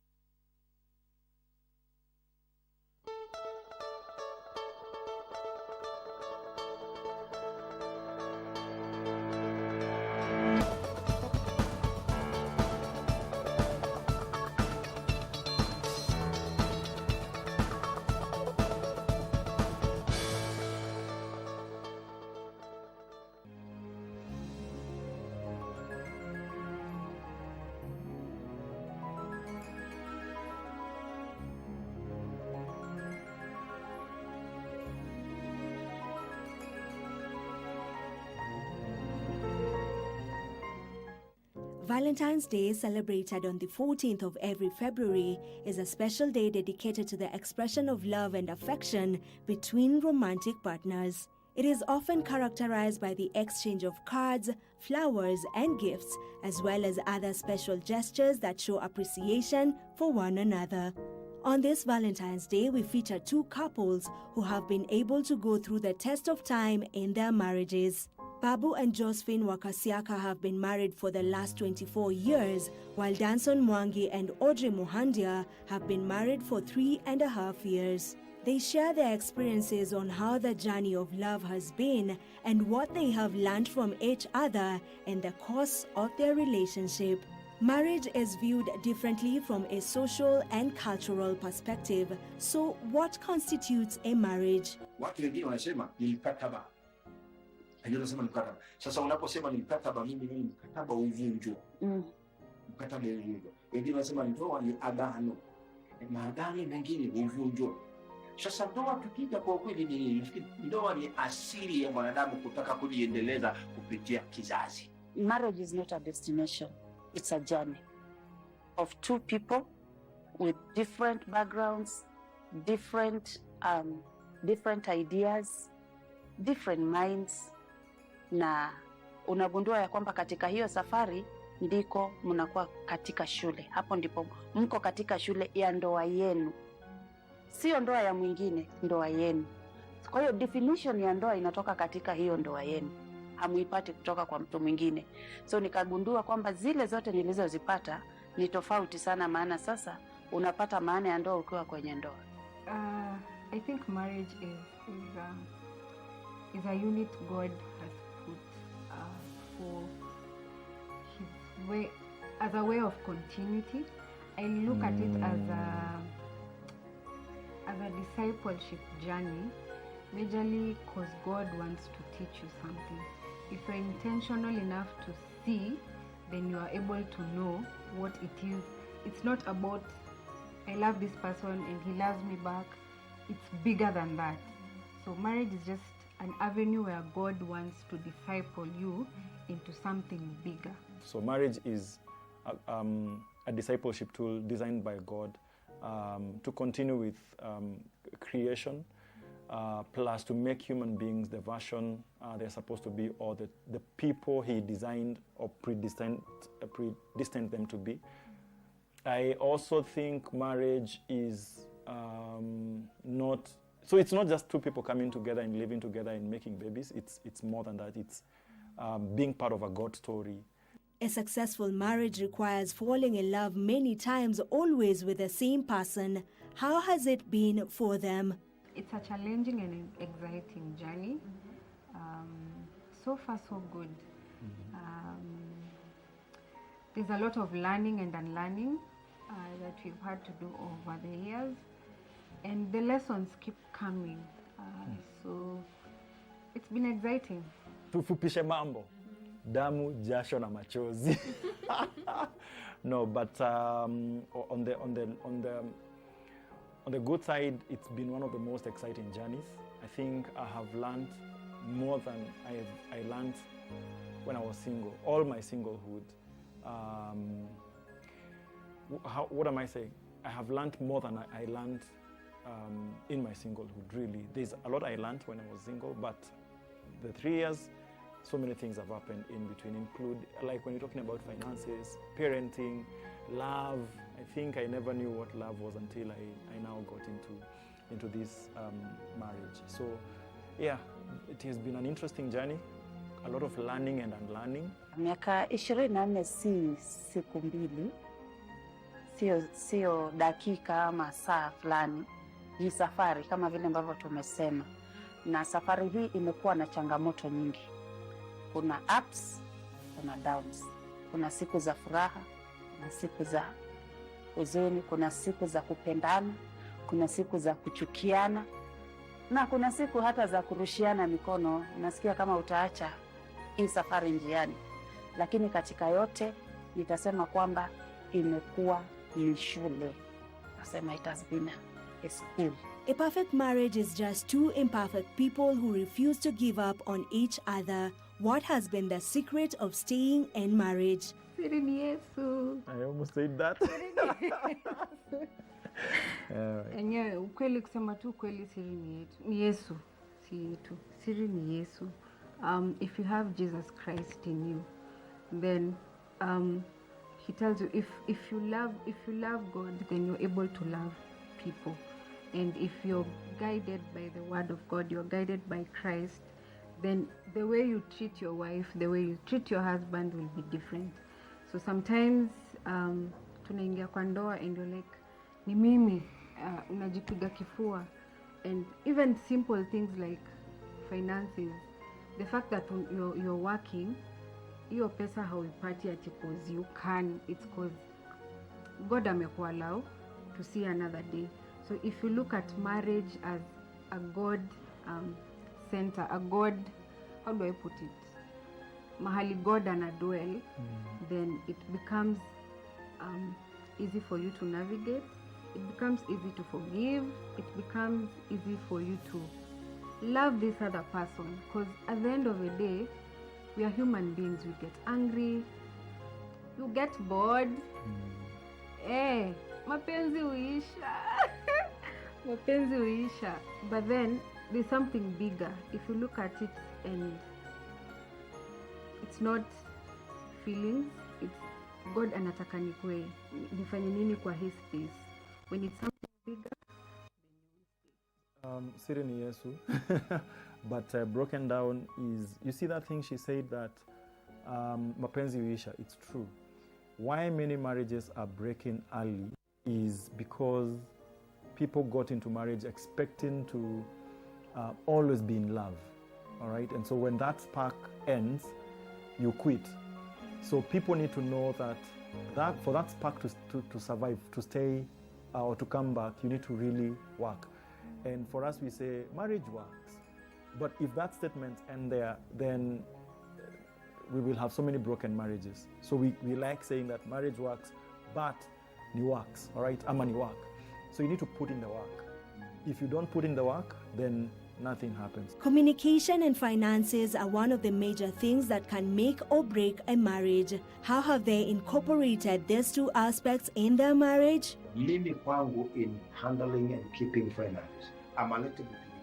So nikiwa na project, nikiwa na kitu kizito, I would rather tell her. Yeye si mgumu na pesa zake. Hata mimi ndio mgumu. Manake mimi nikiwa nazo wakati mwingine na kaza.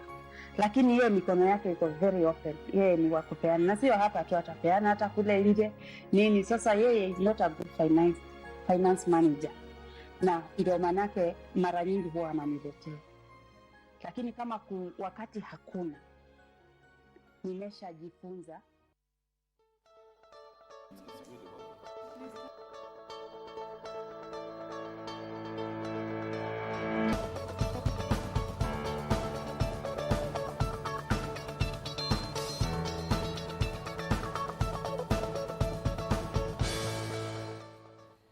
Welcome back. Thank you for staying with us. This is Good Morning Kenya, and today being the 14th, it is not only Valentine's Day, it is also Ash Wednesday, and people of the Catholic faith are celebrating Ash Wednesday today in preparation as they get into the Lent season in preparation for Easter.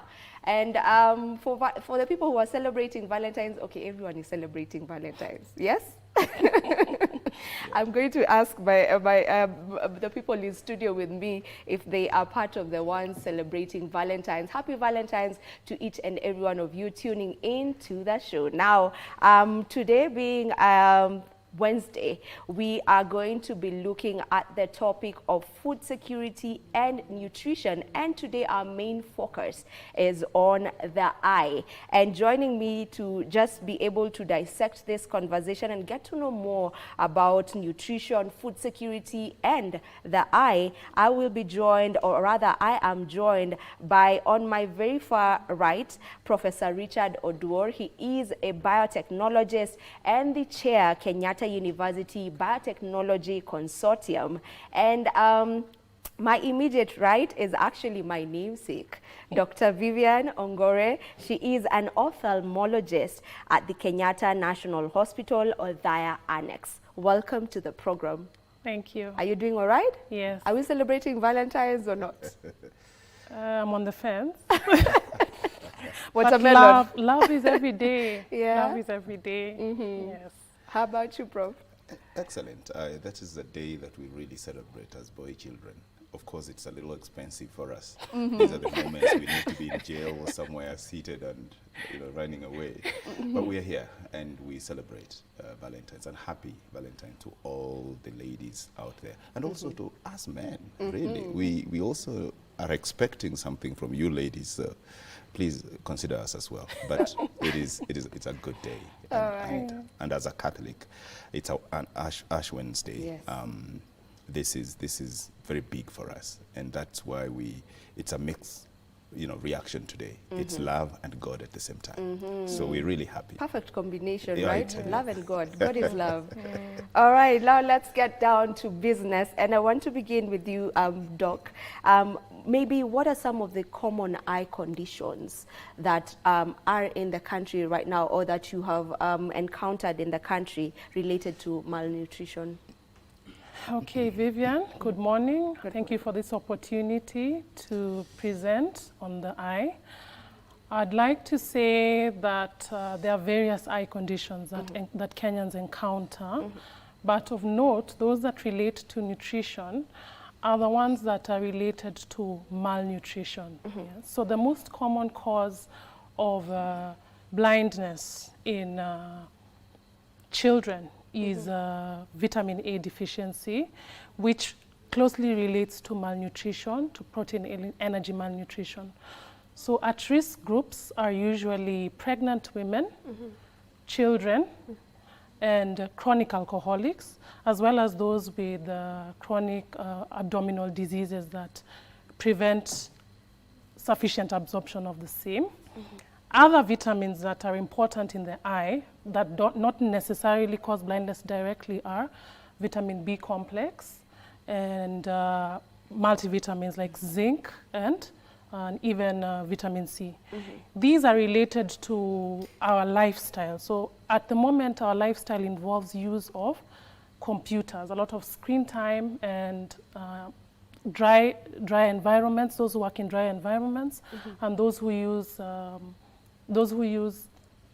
air conditioning in the offices. It causes dry eyes. Yes. And this has been shown to be improved by vitamin B supplementation or intake.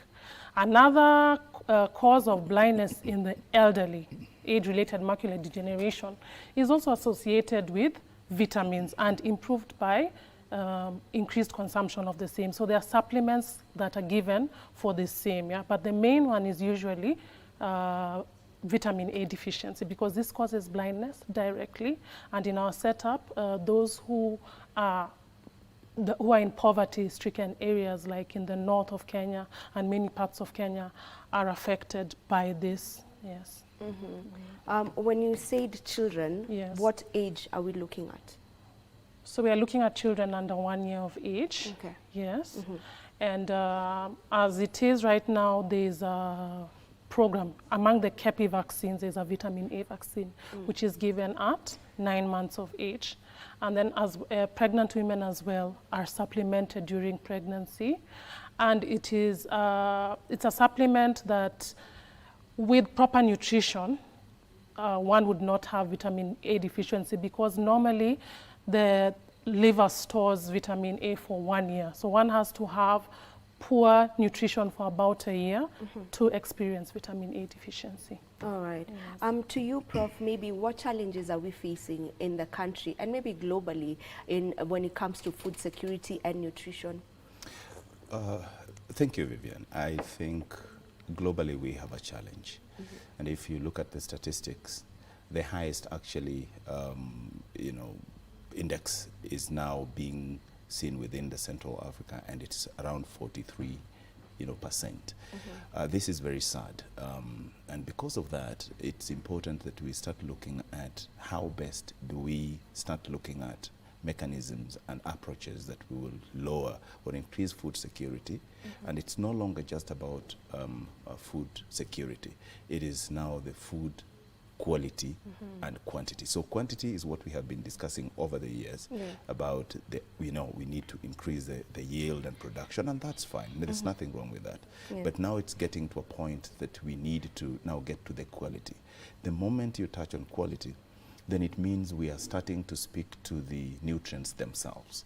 And therefore, if maize is known to be giving you carbohydrates, then beans will give you proteins. Then it's important to make sure that at any given time, we have the beans and maize together. But because of the global challenge and, of course, climate change, it's now becoming very interesting that you might not find that the environment is favoring the production of maize or beans. And that is when now my position would be that we need to start looking at the technologies that can enhance the quality of food. And there are a number of them, and I hope that we will discuss them going forward. We will get into that. Yes. Just how crucial is nutrition in the overall health, overall body health of an individual?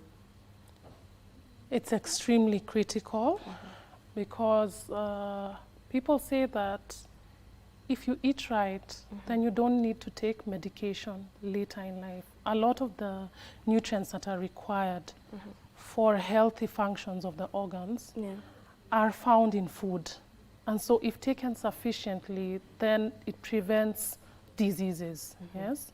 We've seen how vitamin C has been known to improve immunity and prevent infections.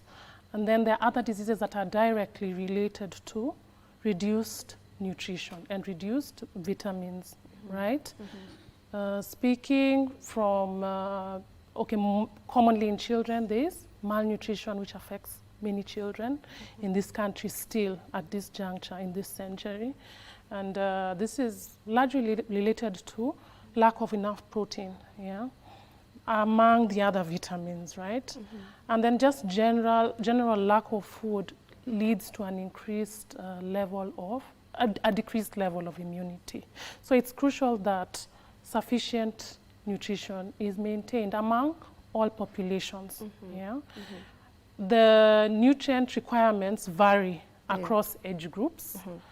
Children usually require a lot more nutrients than others, and pregnant women as well, because they're eating for two and they're forming new organs of their infants, right?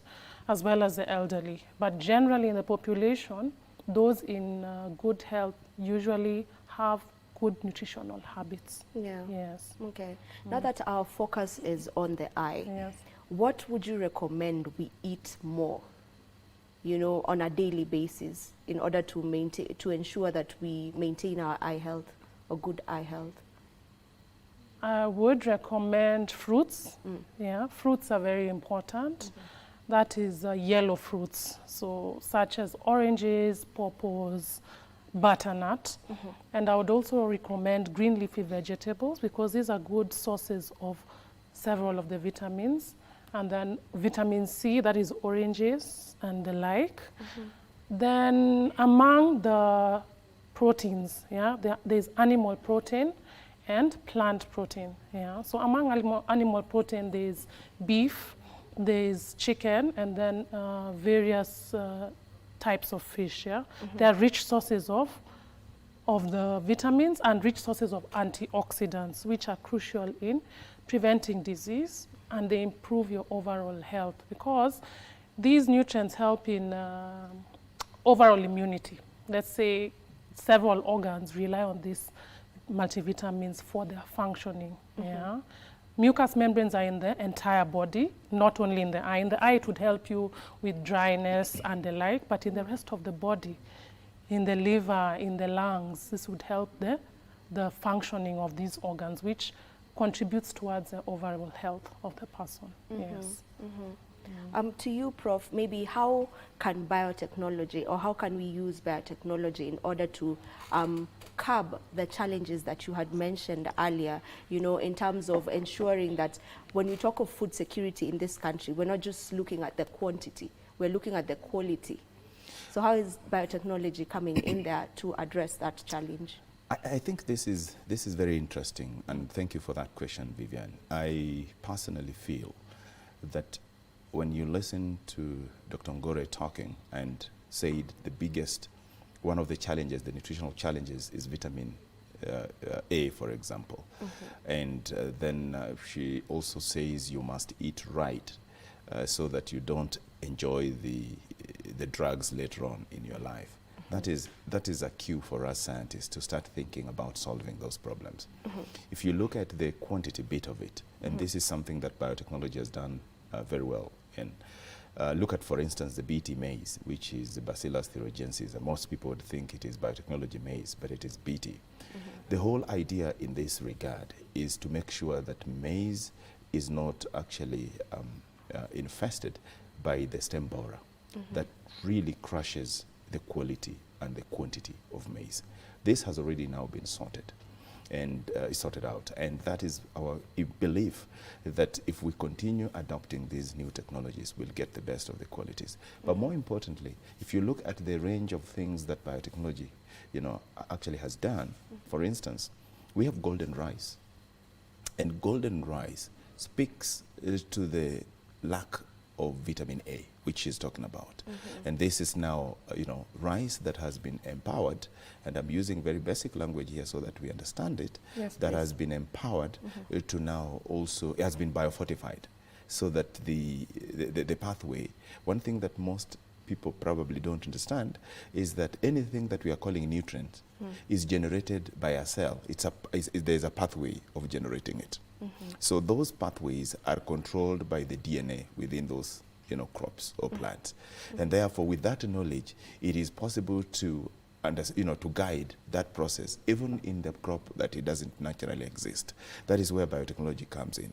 So for instance, golden rice, it's a good technology. It's already out there.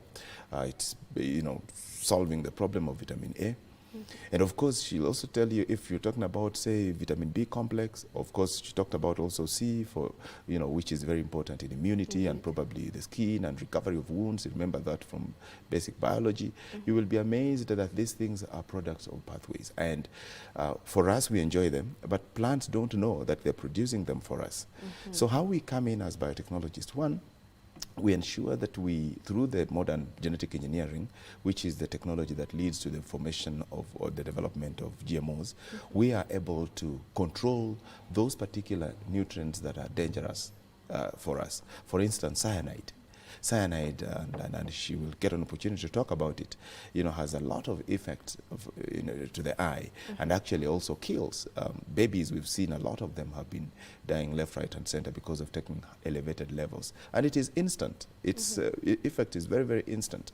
Now, at Kenyatta University, we have a cyanogenic cassava, meaning the cassava that has been reduced, that process, the pathway of producing cyanide, has been slowed down through a platform or a method that we are calling RNA silencing, meaning you are telling the cassava that, yes, we appreciate you like producing this cyanide because it is your defense mechanism so that people don't eat you a lot more because you want to survive. We understand, but remember, we must also keep living as human beings. So we want to eat you, cassava. But cassava also says, I must defend myself by producing a lot of cyanide so that you don't enjoy. So that is when we come and ask ourselves, do we allow cassava to continue behaving the way it is behaving, producing tubers that has higher level of cyanide, yet we know the process of actually producing that? For instance, if you know the route where some thief probably uses to go and now start causing mayhem in the village, then one way of saying you don't want to kill the thief because that is not in your whatever, you allow that for the government, but you can say, we know he lives between this time and this time. We block this area. It means eventually you are not going to get that effect happening on the other side. The same thing in genetic engineering. We say the genome of cassava is designed to produce cyanide for its own defense mechanism. And I keep saying this, and I will say it until people get it, that crops that we eat do not produce these nutrients for us to eat. In fact, they don't know that we are eating them. If they really know that I'm producing maize cob for human beings to enjoy and plants and animals, they will hide them because it's about survival for the fittest. So, and because of the technology now we have, we are able to sequence the genome of cassava and say, we know the pathway is called linamarin pathway. It is within that pathway, there is a step that is critical for conversion of metabolites so that we have cyanide. That is where now we bring technology in and bring something that we are calling RNA silencing, meaning we are telling cassava, we appreciate that your cyanide is good for you, but we are saying it's not good for us human beings. The technology is here and we just want to slow it. And slowing means we might not slow it permanently, because probably it's important. We also don't want them to, to be eaten by other things. So probably when we want to harvest, we can actually design it in such a way that during the harvesting time, we slow that so that it doesn't accumulate. Then after that, it continues, because that is what we are calling stress-inducible promoter, because it is a process of, like this thief, for instance, if we continue with that analogy, he's still useful because he goes to work probably to do certain things. So if you actually make him blind, then you have not helped him to serve as probably a family, head of a family, or as a cousin or whatever. So you have a way of slowing them. So by blocking, you've not killed that, but you have also mitigated the other thing, because there are other things that he's good at. Probably is the best thing around, only that the other one is a bad trait. So in genetic engineering, we can have a system where we actually slow that particular pathway for the reason that we want. Like if you want these herbs that people talk about a lot more, we can slow that process and say, now we want you to produce for us this particular vitamin or this particular nutrient, so that we are able to actually harvest it, but you still continue doing your normal things. That is genetic engineering, genome editing, and this is a very, very good discussion around the GMOs. Yeah. Now that you've brought about the issue of cyanide, maybe the doc can tell us some of the dangers of cyanide. Okay. Well, cyanide is a chemical that is found in cassava. Okay, so there are two varieties of cassava usually in this setup. There's sweet cassava and bitter cassava, right? And the bitter cassava has increased levels of cyanide. So what happens is that in the village, people consume cassava directly at source. They just harvest it and eat it. Many times it's children who are playing out in the fields, and then they just start to consume it. They pluck it without having it cooked or processed further, right? And they are unable to discern whether this is the sweet cassava or the bitter cassava. So the increased cyanide levels in this cassava can cause dangerous effects to the body, okay? They affect the body systemically, yes, and because they affect the body systemically, they can cause mortality so fast. Yeah? They cause increased heart rate, they cause sweating, they have effects on the lungs, on the liver, they may cause instant death. So depending on the level, how much cyanide is in the cassava, they may only affect the eye. So in the eye, they cause instant blindness. Which is irreversible, yes. I've seen cases coming to Kenyatta with cyanide poisoning, and it is instant and irreversible. So this biotechnology, if it can, reduce the cyanide levels and mitigate this, because this is an irreversible cause of blindness, then this would be of benefit to the people, because cassava is widely consumed within this setup. Yes, it is. Yes. Yeah. All right. Thank you for that. Now, maybe still on you, what are some advancements that are there in your field, that is in ophthalmology, that are working towards, improving eye health in relation to nutrition? Okay. So as regards nutrition, because this is widespread, it's multisectoral among all disciplines in medicine. It's not really specific to the eye regarding malnutrition, because even vitamin E affects and is useful in other parts of the body. I would say that what has been done so far is supplementation due to the at-risk groups, whom I mentioned as the pregnant women, premature infants, children under 1. Yeah.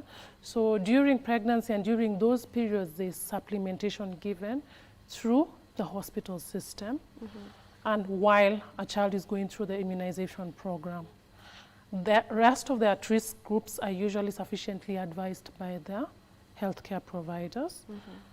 There are also supplements as well that we prescribe to the at-risk groups. I talked about the elderly.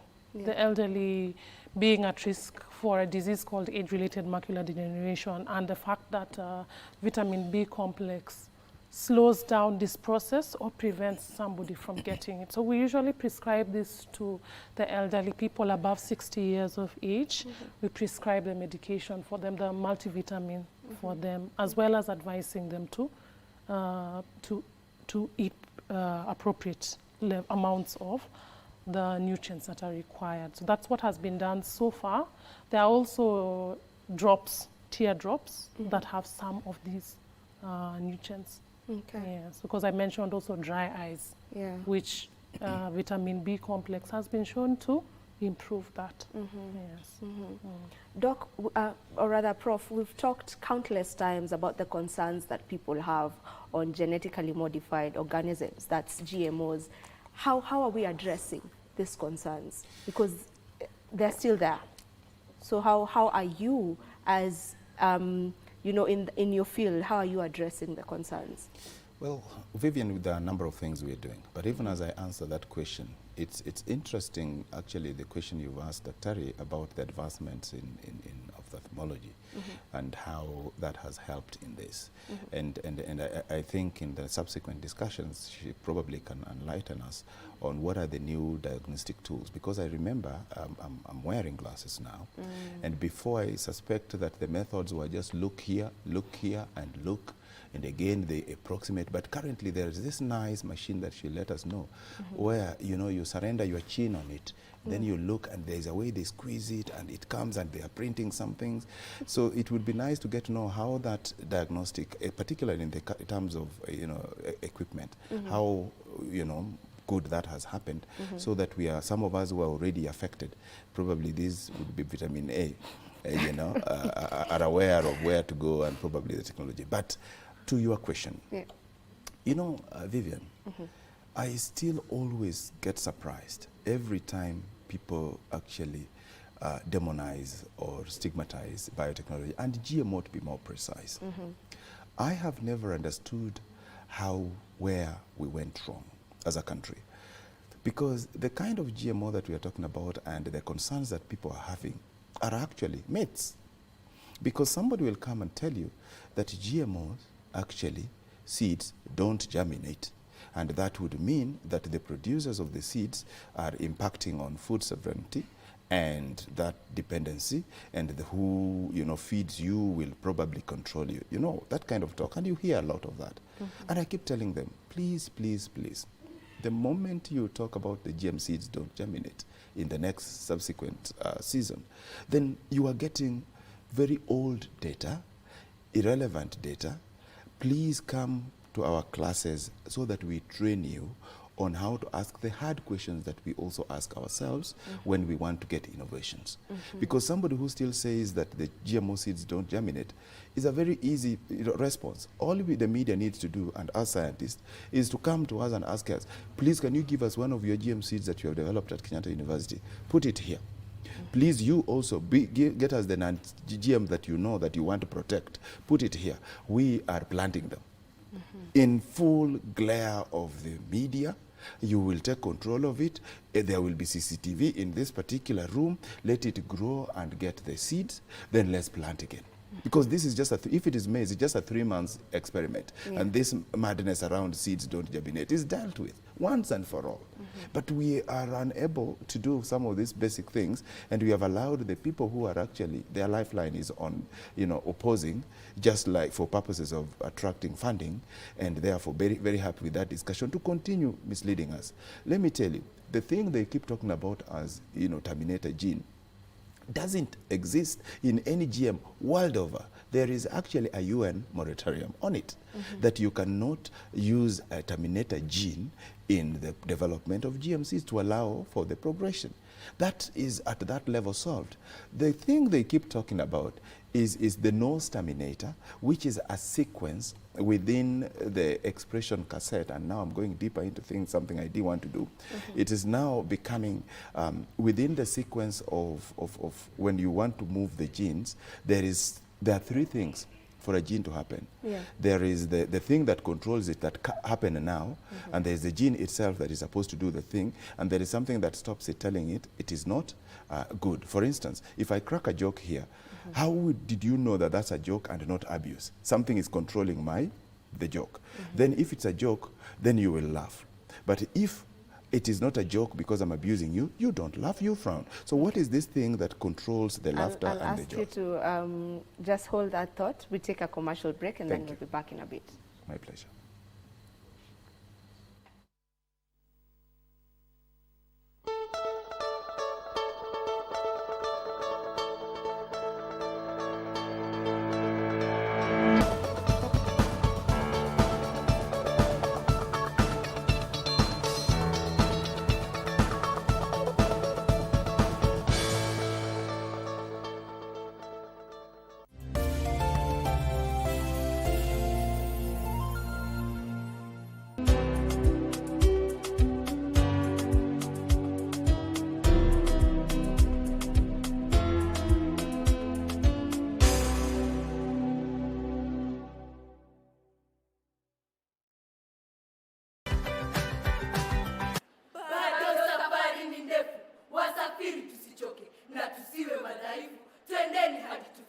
Na alipoingia darasani, wanafunzi wenzake walimsimanga huku wakimcheka kana kwamba hawangecheka kesho.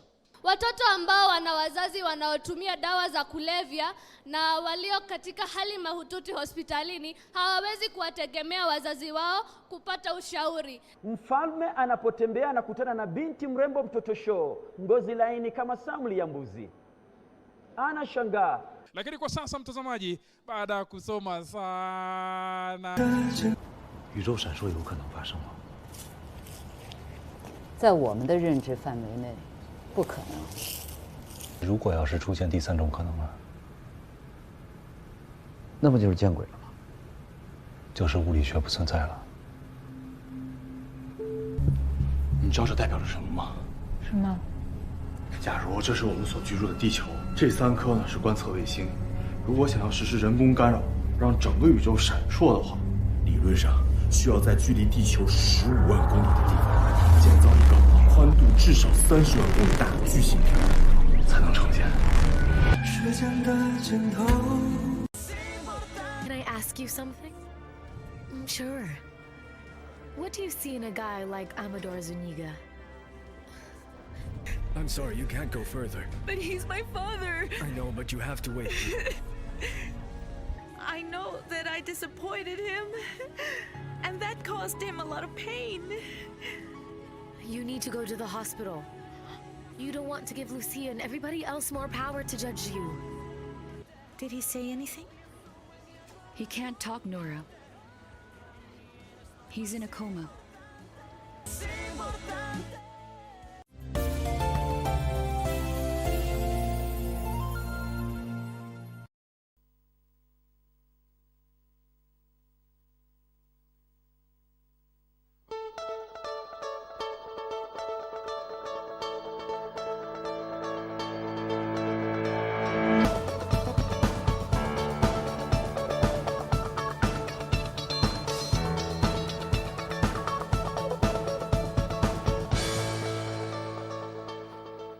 We are glad that you are still with us. This is Good Morning Kenya, and we are talking about food security and nutrition with a focus on the eye. Now, before we went for that short break, you were trying to address some of the concerns that people have, mainly on GMOs. Yes. Yeah. And I was actually explaining that the GMOs that we develop, first of all, the public must understand that they are regulated. Just like in medicine, you cannot go out there having done a lot of research, then you just go ahead and prescribe that to the public. There is a process of making it, and also the process of approving it and regulation of it as well. And even after it has gone into the market, there is the post-release monitoring, which we also do for the GMO products, so that over time we want to get to know whether there are effects of that. And this has happened even in drug discovery. I'm privileged to have done a postdoc in Pfizer and made drugs for malaria, sleeping sickness, and then cancer-related stuff. And therefore, it's a process that we understand from preclinical to lead optimization to the process of, once you've done the mechanism of action, target validation, at the end of it all, it goes to the clinical trials. Then eventually you get the dosages right and formulation right, get to know whether it's intravenous or it is it's just the topical one or it's intrathecal. All those things are done. Once they are done, it's never complete. Even when it goes to the market, there is the monitoring bit, and several times, and Dr. will tell you, there are a number of drugs that have been recalled off shelves because of the the kind of results that they give over time, and that's normal. Now, in GMO process development, we also have, you have to get the whole idea, first of all, approved, because before you go into the lab to make GM crops or anything, you submit a dossier to National Biosafety Authority that was created by the Act, Biosafety Act 2009, and that is what established it. For the last 14 years, the National Biosafety Authority has been here actually controlling the GM. First of all, in the lab. That is why in this country we only have 4 labs that can do GM. Not every lab would do it. And the first one was at Kenyatta University and still is there for the last 18 years. Actually 19 now, from 2005 to now, 19 years. We have been making GM foods here locally. So when people talk about the GMO, they always think that it's the one that is coming from outside the country, and therefore those people probably are not taking care of us and ABCD. No, it is a technology that is here. And once they have controlled the whole process, they control it in the lab, they control it in the field, which we are calling confined field trial. You see, that confined field trial is the same as what they do in clinical research, phase 1, phase 2, phase 3, all those phases. Then after that, it's now vetted, and once it has been approved that it is better than the previous one. It's just actually the process of making GMO is just the same as the drug development. Why? Because you cannot actually bring any new drug in the market before there is there must be proof that it is better than the one that is currently in the market, and or it has a different mechanism of action, or it has lowered the number of consumption, which is just the dosages. If you are taking it 4 times in a day, that's not a particularly a good drug. They would want to lower it to 2 or even 1. Or if it reduces pain is not a lot more intravenous or inflicting pain. All those things are very seriously considered before a particular drug is approved. In the GMO world as well, once you have made the variety, we must ask you the question, how better? You said that it's drought tolerant, right? We go and find out, are there maize that are drought tolerant, for instance, and we compare your results with them. If it compares the same, then we don't need this, because the other one in the market can still be just okay, because the idea is that you don't want to expose something in the market that will just create a different activity and probably can lead to what we are calling tolerance or resistance. Now, the myths must be dealt with as they come. One, you will hear, they tell you that it causes cancer. Others will tell you it causes impotence. I want to say here that truly, truly, truly, if GMOs are actually causing infertility and impotence, then we will not be able to afford that. Because then we will start marketing and taking GMO. Actually, GMO will be sold in pharmacies because it becomes a drug and with a label. Because the kind of investment that the research has gone through to make sure that the contraceptives are here and the infertility stuff are here, it is so costly that if it is true that it causes impotence, because somebody who has already a lady who is already done with giving birth, and a man who feels that I have my 2, I have my 3, and I'm okay, we only start prescribing GMO. Then they can never give birth or whatever the case. You cannot afford it. It will be sold in the pharmacies. It is not true. And then others will tell you something that they are equal to multinational, that it is Monsanto coming in. And I'm asking them, there is nothing called Monsanto right now. Monsanto doesn't exist. It was way bought by Bayer. Bayer is an EU company. And before, people would say that, you see, EU does not accept GMO. Why do you want GMO to come to Kenya? And I'm asking them, Bayer is an EU company. EU actually imports more than 70 now GM products in their country. you know, in the entire EU. And Spain, which is part of the EU, is actually cultivating GM crops. And then guys will tell you, you know, that they are for animal feed. Then we ask them, then who eats the animal? Once the cow has been fed on GMO, did the DNA die because the cow ate it? No. So it is about, we don't know. We are comparing ourselves with the EU. I lived in the UK for years, and I can tell you there is surplus of food. And therefore, when we are talking about lack, we cannot sit here and look at food security through the lenses of EU. We need to ask ourselves, first of all, they don't even probably eat a lot of this cassava that we so like here. So they don't even eat maize as their staple. So what do? We need to start asking the questions that are affecting us as Africans. We like our njahe, we like our sorghum, we like our cassava. What is the research that is being done on those crops that are good for us? Then we stop this blanket, you know, demonization of biotechnology. And I would love to hear the doctor's perspective on the concerns mainly related, I'll put related in quotes, related to GMO. Okay, so for me, I would say at the moment that GMO is already with us. Yeah, already in medicine, we use GMO. We have type 2 diabetes, type 1 diabetes, which is lack of insulin production by the pancreas, right? And this has been going on for years. We have insulin, human insulin, which has been in use for centuries, to treat diabetes. And people rely on this for their lives. Several people have diabetes in this country. And it is used, this is genetically modified human insulin, okay? And there are several other advancements in technology and in genetics that are useful in medicine, that are in use already, mainly in the West, right? Because diseases come from the genes. You know, as he's alluded to, genetically modifying one of the genes can lead to can make the difference between somebody getting a disease or not getting an illness from in utero to in adulthood. And this has been instrumental in the fight against cancer. So they use a lot of genetic modification, and even now in the fight against cancer, in treatment of cancer. And a lot of this technology has been used already in this. And a lot of Kenyans say, oh, in the West they have medicine that we don't.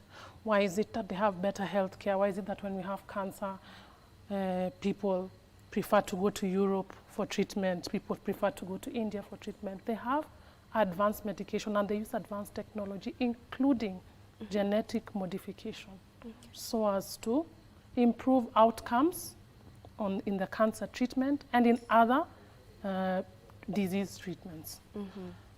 So I would demystify that. I would say that the cat has already left, the horse has already left the wagon. We're already using genetic modification in medicine. It's already in use. And so we should not be behind in this area and then blindly resist it. This was very important in COVID, during the COVID period, in development of the COVID vaccine. A lot of genetic modification was done, and so as to come up with a vaccine that is able to prevent people from getting COVID. And this was instrumental in that area. And I would like to say that the vaccine prevented a lot of mortalities. Yes. Although likewise, Kenyans really resisted the vaccine. We remember this, but yes. We are creatures of habit, and we are a conservative society. But I think perhaps it's time to get with the times. Yes. Because if you have a problem and somebody's offering you a solution, then it would be a good idea to change your mindset. They say a wise man changes his mind. Yes. All right, and maybe if I may get back to the technologies that are being used in medicine right now in terms of equipment, mainly on eye health, in the new diagnostic tools being used, you know, for eye health. Yes, so for eye health, we are doctors, so we first rely on presenting complaints. So you come with complaints, Then we do a physical examination. Yeah. So in ophthalmology, the eye is a very small organ, and many of the diseases cannot be diagnosed with the naked eye. So we use several machines. We have an ophthalmoscope, we have a slit lamp, which magnifies the organs of the eye and enables us to make a diagnosis of many of your eye conditions. So he mentioned refractive errors. The machine is able to calculate the power of the eye that is required, and we can therefore prescribe glasses. As alludes to the nutrient deficiencies that I've mentioned, the deficiencies can be diagnosed by looking at various structures of the eye using the slit lamp. We usually use slit lamp to examine the eye. If anybody has been to an ophthalmologist or to an eye doctor, the patient is asked to sit on a machine, and we're able to examine the eye and make a diagnosis. So this would be, we would make a diagnosis of the xerophthalmia or vitamin A deficiency, which I spoke about, and even of the cyanide poisoning, the optic atrophy, which causes a blindness. Yes. Okay. Among other eye conditions. Yeah. Okay. Just how important is the collaboration between the medics and biotechnologists in coming together just to address health issues and food security, malnutrition? I think it is time, and the fact that we are today here seated to discuss an area that is cutting edge, which involves genetic engineering and genome editing, in itself is a step in the right direction. Sitting here with Dr. Ngore, for instance, who is a medical doctor and a medic for that matter, and discussing how else do we actually work together and help in terms of malnutrition would be great. Vivian, my thinking is that we need to, first of all, as a biotechnologist or molecular biologist, I may not know how to do those presentations that Dr. is talking about, and they are already good at that. They are the people with the data to let us know that, hey, good people in the lab, we need quality food. And therefore, we are seeing a lot of deficiencies in vitamin B complex, in vitamin, say, A, beta-carotene, and all that. And therefore, can you people figure out how do we get, better nutritious food? And when we get that data, we come with that data in the lab and ask ourselves, hey, good people, we have maize here that only knows how to make carbohydrates. And carbohydrates we can get from cassava, we can get it from potato and sorghum and millet, and we have more than this. We have been here, the beans here that are not giving us the right, quantity of proteins. What do we do? Then we start thinking about how do we therefore use genome editing and genetic engineering, the conventional method, on how to empower maize to also be producing for us proteins a little bit. And then that would mean that anytime you eat your ugali, you can actually eat it with just salt, and you're just fine. Because the proteins, we don't eat, I keep telling people, we don't like eating cows or even eating beans. It doesn't even look good. Have you looked at somebody when they are chewing? Chewing is the most ugly thing that happens in the face of a human being. But you have, it is the most annoying thing. It is energy taking. As you do your jaws like that, remember you are consuming energy.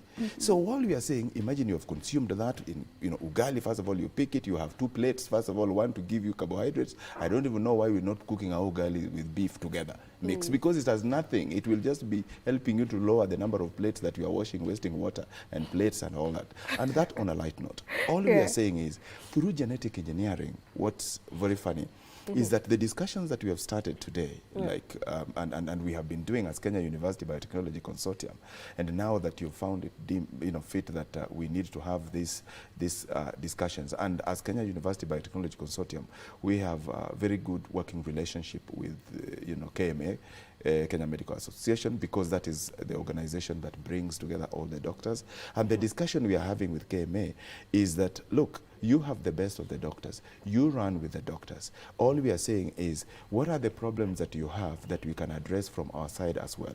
And what are the problems that we have that you can also address from your end? Because if we have, for instance, now maize that is now biofortified, BT maize and others that we have added, given the power to produce more of the nutrients that we require, vitamin A, vitamin C and all that. Because why would orange be left to be the one that can make vitamin C? and maize, both of them are plants, the sun is the same, and then they have the same nucleotide in terms down there, the sequence is what varies. What is this thing? And remember, we don't want the roots of the orange. We don't want the leaves of the orange. All we want is just a small pathway that is responsible for production of the vitamins. That is what we call, in our field, we can do something we call metabolomics, which is where you take a whole pathway and move it to maize. And once you've taken it to maize, it will be producing for you the yellowness that she's talking about, those yellow stuff that would give you the right nutrients. And then maize comes out nicely. It has your vitamin A, it has your proteins in it. You eat an ugali that you only need water. You are just enjoying food.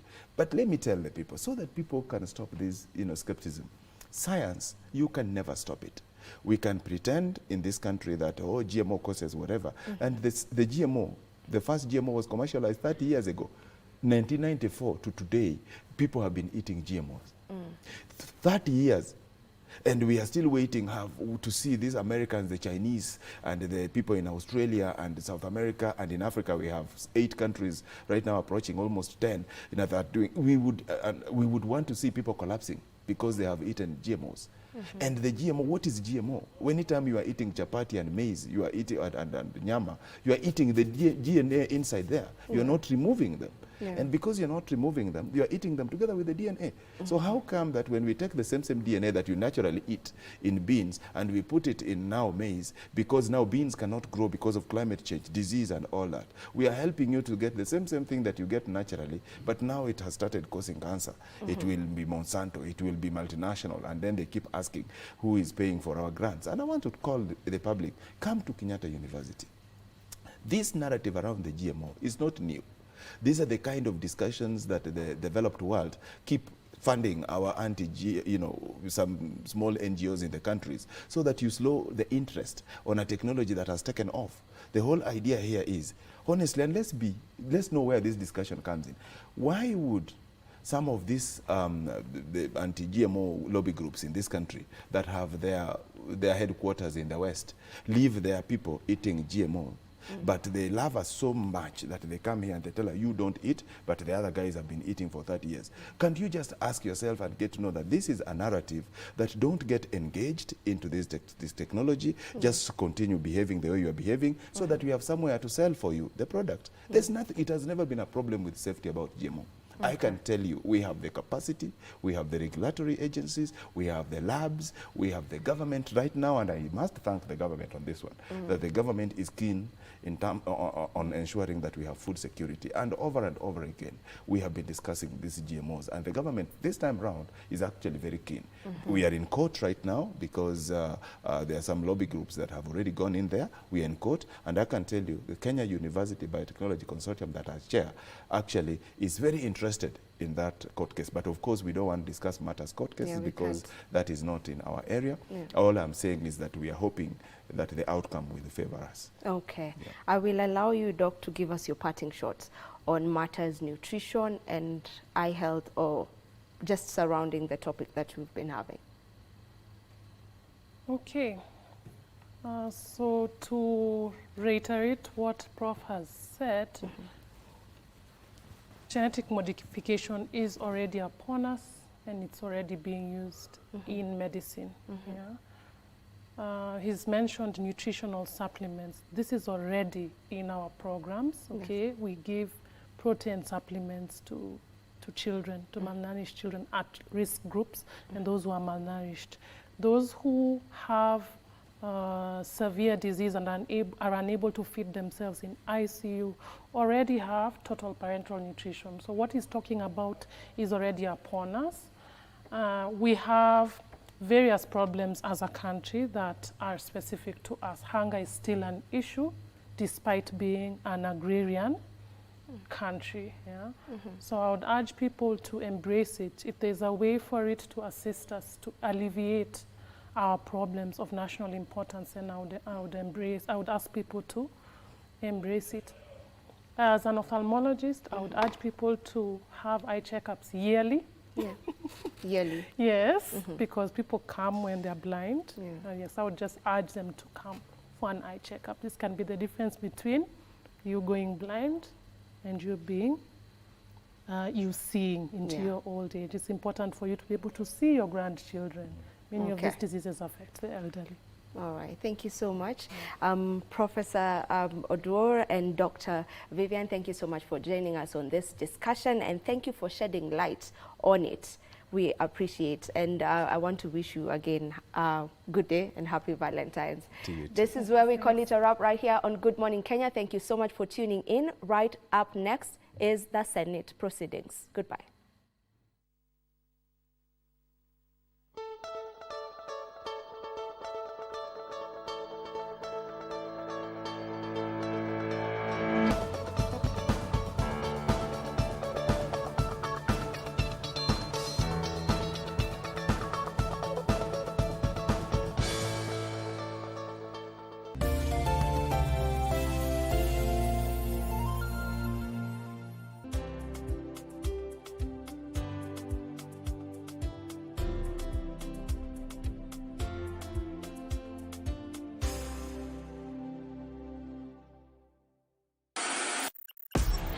On KBC Channel 1, we are a TV station like no other.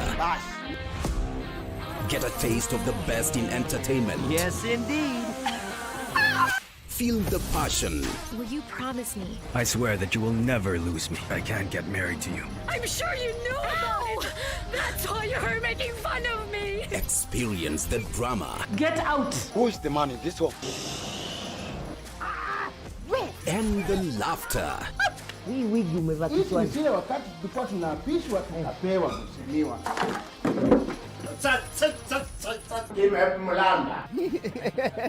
Move to the beat.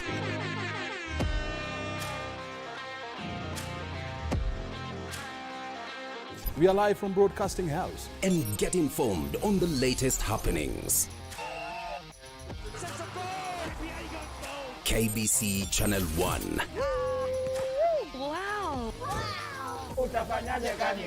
We are the full package. Oh, yes. And Kenya's watching. Thank you very much for joining us.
Can I ask you something? Sure. What do you see in a guy like Amador Zuniga? I'm sorry, you can't go further. But he's my father. I know, but you have to wait. I know that I disappointed him, and that caused him a lot of pain. You need to go to the hospital. You don't want to give Lucia and everybody else more power to judge you. Did he say anything? He can't talk, Nora. He's in a coma. Welcome to Kenya. This is my jam town. Welcome to Kenya.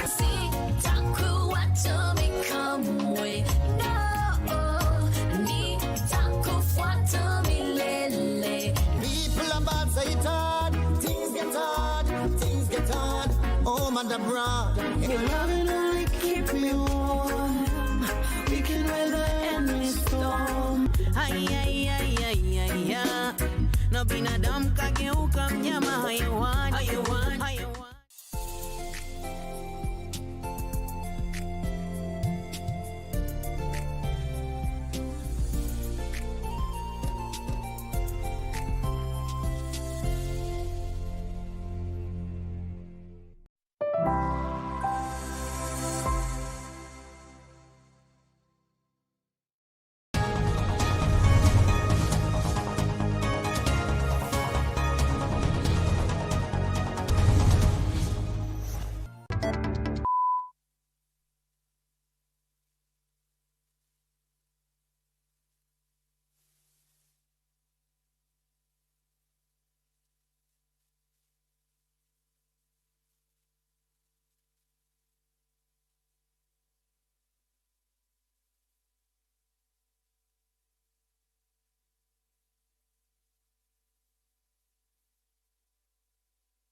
Kindly ring the quorum bell for 10 minutes.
Sergeant at Arms, I'm informed we do have quorum now, so you may stop the bell. The clerk, proceed to call the first order, please. Order number 1, administration of oath. Order number 2, communication from the chair. Order number 3, messages.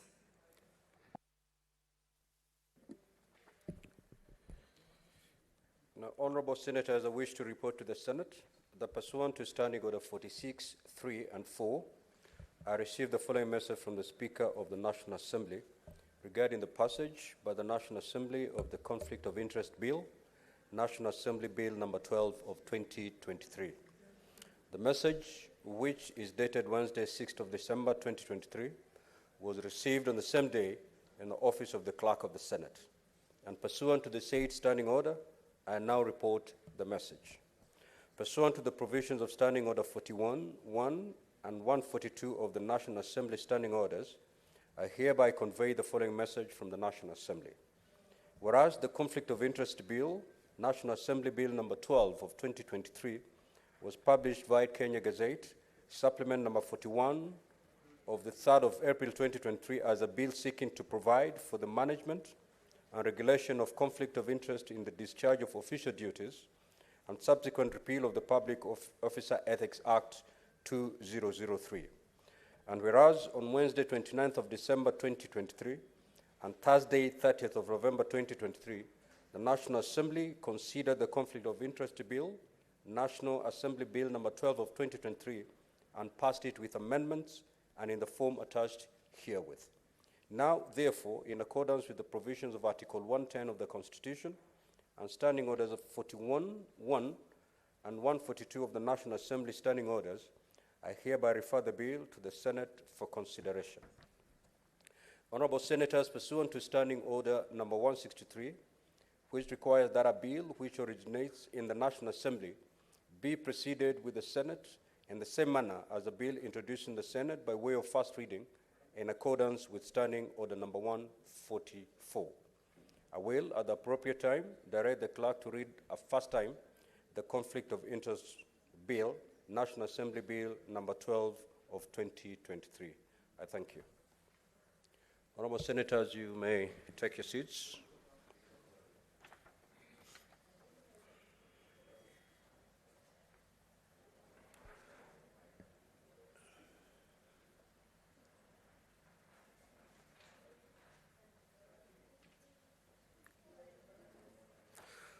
Honorable Boni, kindly take your seat. I've got one more message to deliver.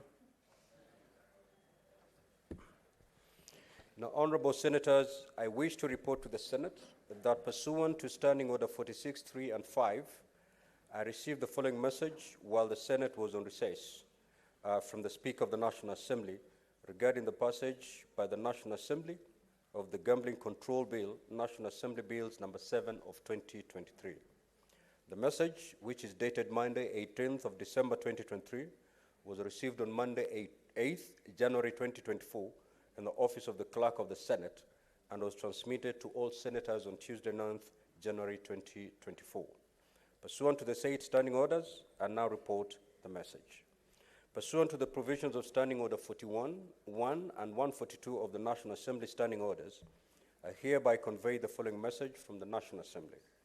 Whereas the Gambling Control Bill, National Assembly Bill number 70 of 2023, was published via Kenya Gazette Supplement number 2012 of 31st of October 2023 as a bill to repeal the Lotteries and the Gambling Act, Cap 131, provide for a legal framework for the regulation of gambling in Kenya and to incorporate gambling principles in the gambling sector by regulating betting, casinos, and other forms of gambling, including authorization of prize competitions, public lotteries, and media promotion. And whereas the Gambling Control Bill, National Assembly Bills number 7 of 2023 was passed by the National Assembly on Wednesday, 6 December 2023 with amendments and in the form attached herewith. Now, therefore, in accordance with the provisions of Article 110 of the Constitution and Standing Orders 41 and 142 of the National Assembly Standing Orders, I hereby convey the said decision of the National Assembly to the Senate. Honorable Senators, pursuant to Standing Order number 163, which requires that a bill which originates in the National Assembly be proceeded with by the Senate in the same manner as a bill introduced in the Senate by way of first reading, in accordance with Standing Order number 144, I will, at the appropriate time, direct the clerk to read the said bill a first time. I thank you.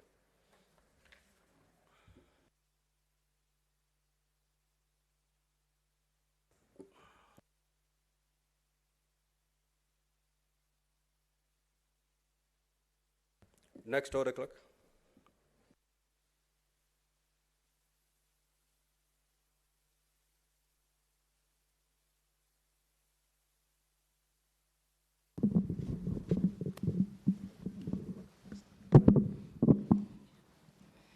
Order number 4, petitions. Order number 5, papers. Senate Majority Leader.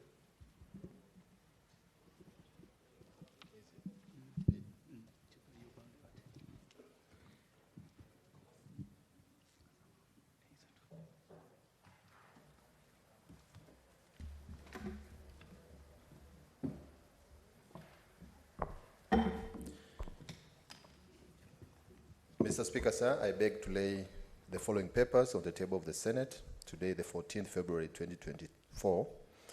One, the report of the Auditor General on the level 4 and 5 hospitals in Kenya for financial year 2021-2022. Summary report of the Auditor General on the level 4 and 5 hospitals in Kenya for financial year 2021-2022. Report of the Auditor General on the financial statements of the Parliamentary Service Commission for the financial year ended 30th June 2023. The annual report of the Kenya Law Reform Commission for financial year 2022-2023. The National Government Budget Implementation Review Report for financial year 2022-2023. The National Government Budget Implementation Review Report for the financial year for the 3 months for the financial year 2023-2024. The County Government's Budget Implementation Review Report for the first quarter for financial year 2023-2024. The 11th report on the status of the public service compliance with the values and principles in the Article 10 and 232 of the Constitution for financial year 2022-2023. The third annual report of the Office of the Data Protection Commissioner for financial year 2022-2023.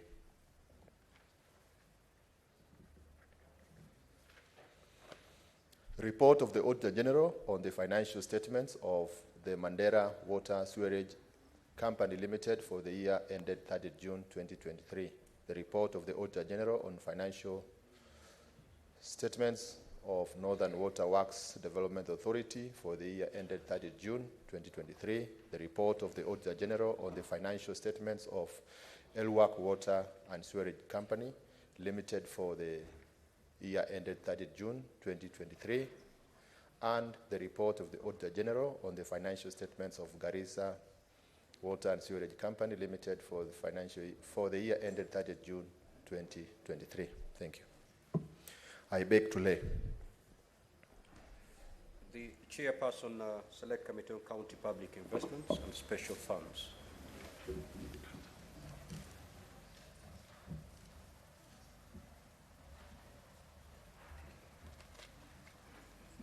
Mr. Speaker, sir, I beg to lay the following paper on the table of the Senate today, 14th February 2024. The report of the Select Committee on County Public Investments and Special Funds on non-remittance of pension deductions to the pension schemes by the county government entities. I table. Next order.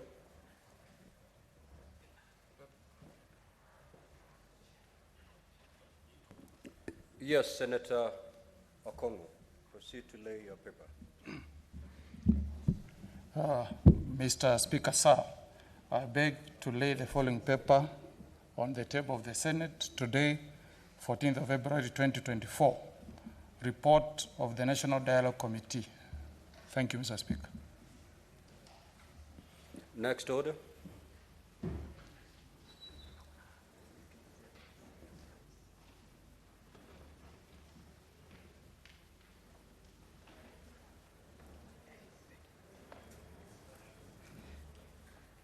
Order number 6, notices of motion.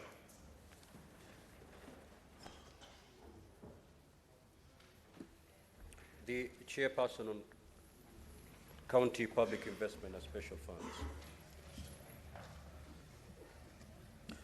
Notice of motion on the report of the Select Committee on the County Public Investments and Special Funds on non-remittance of pension deductions to the pension schemes by the county government entities. That the Senate adopts the report of the Select Committee on the County Public Investments and Special Funds on non-remittance of pension deductions to the pension schemes by the county government entities laid on the table of the Senate on Wednesday, 14th February 2024.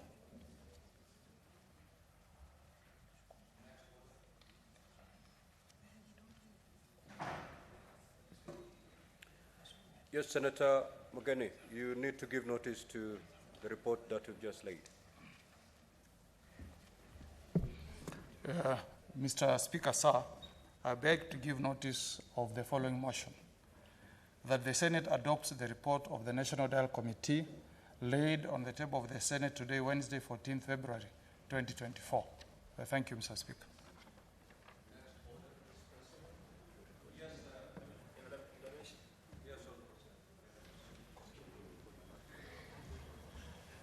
Thank you, Mr. Speaker. Mr. Speaker, can I request that you direct that the report on the National Dialogue Committee be circulated to members?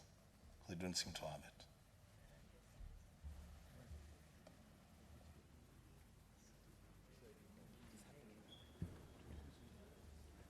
Yeah, the report is being circulated as proceedings are ongoing. So each and every senator should be able to get a copy in the shortest time possible, starting from now.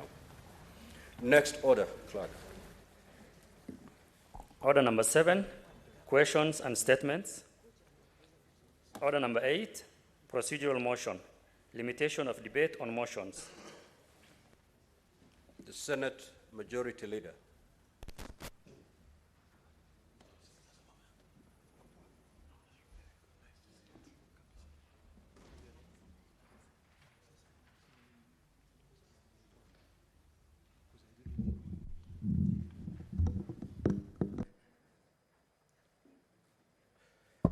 Thank you, Mr. Speaker.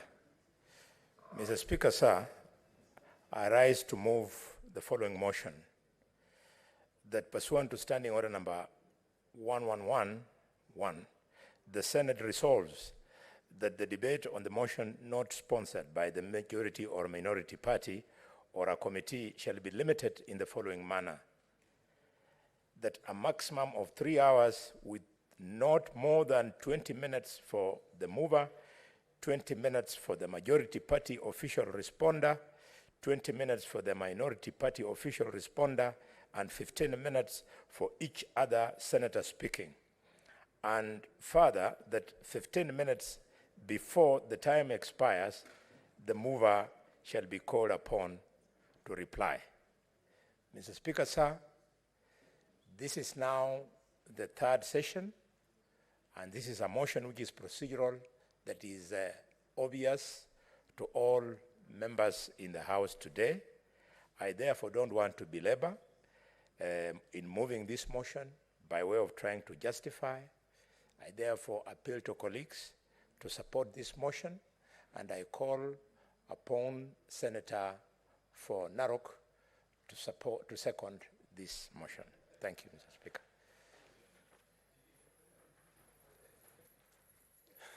Thank you, Mr. Speaker. Mr. Speaker, I rise to second the limitation of debate.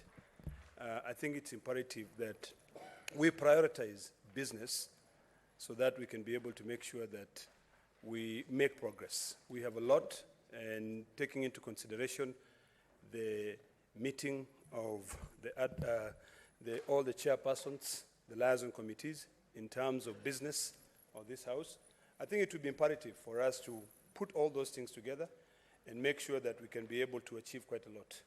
There's a lot that Kenyans expect from us, particularly on the issue of accountability.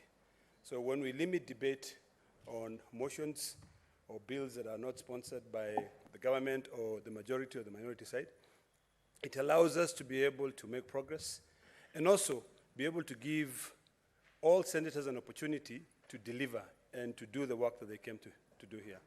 So with those few remarks, Mr. Speaker, I beg to second.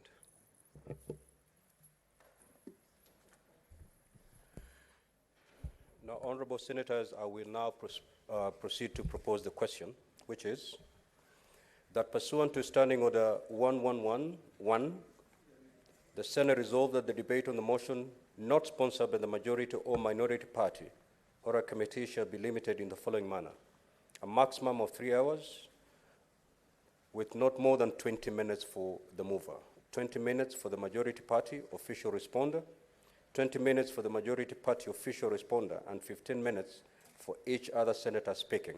And further, that 15 minutes before the time expires, the mover shall be called upon to reply. You may now make your contribution, or we may, through consensus, allow me to proceed to put the question.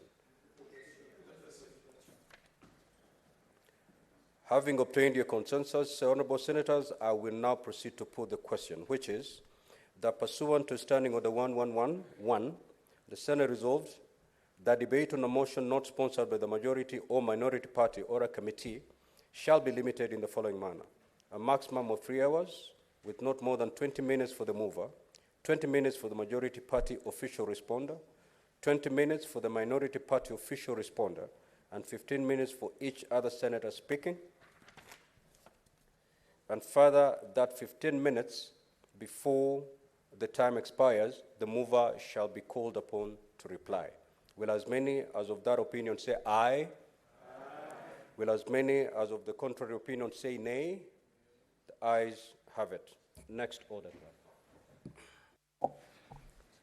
Order number 9, procedural motion, limitation of debate on adjournment motion.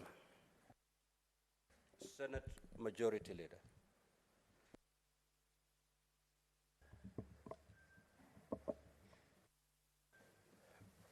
Thank you, Mr. Speaker. Mr. Speaker, sir, I rise to move motion number 9, being a procedural motion on the limitation of debate on adjournment motion, that notwithstanding the provisions of Standing Order number 1114, the debate on any motion for adjournment of the Senate to a day other than the next normal sitting day, in accordance with the calendar of the senator, shall be limited to a maximum of 2 hours, with not more than 15 minutes for each senator speaking, after which the Senate shall adjourn without question being put.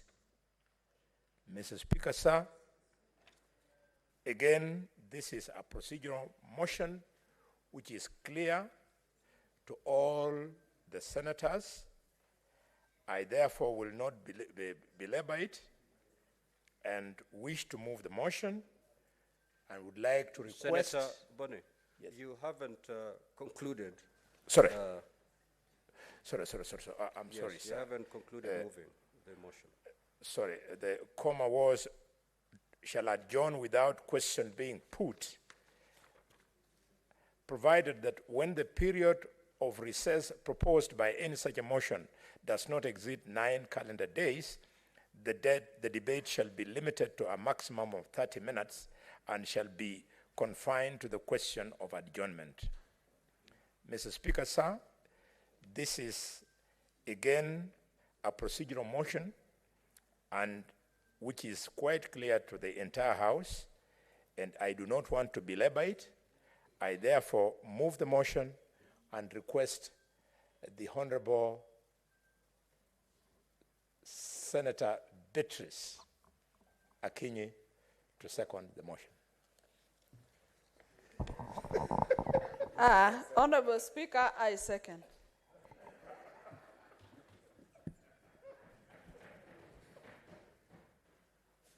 Honorable Senators, I will now proceed to propose the question, which is that notwithstanding the provisions of Standing Order 1114, the debate on any motion for the adjournment of the Senate to a day other than the next normal sitting day, in accordance with the calendar of the Senate, shall be limited to a maximum of 2 hours, with not more than 15 minutes for each senator speaking, after which the Senate shall adjourn without question put. Provided that when the period of recess proposed by any such motion does not exceed 9 calendar days, the debate shall be limited to a maximum of 30 minutes and shall be confined to the question of adjournment. Now, honorable senators, again, I may give you an opportunity to make contribution to this motion. However, with your consensus, we may proceed. Very well, Senator Enoch.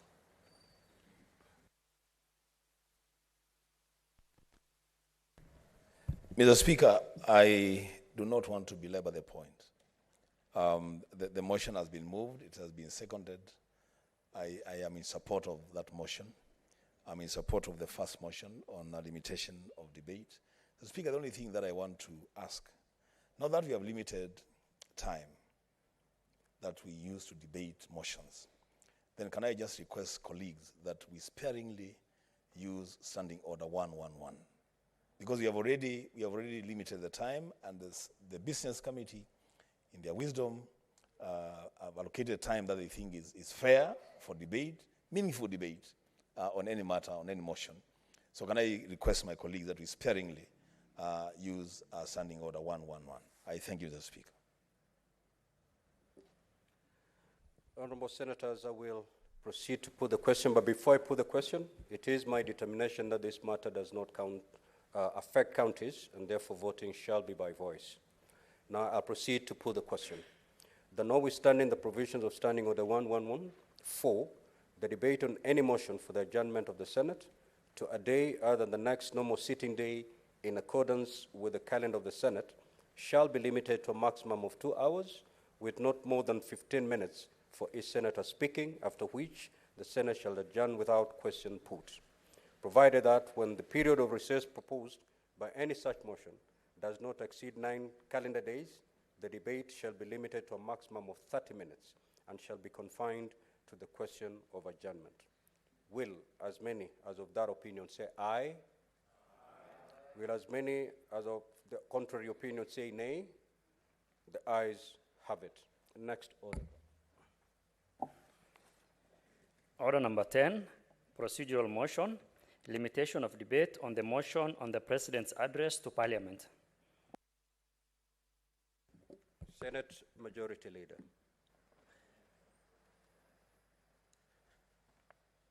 Thank you, Mr. Speaker, sir.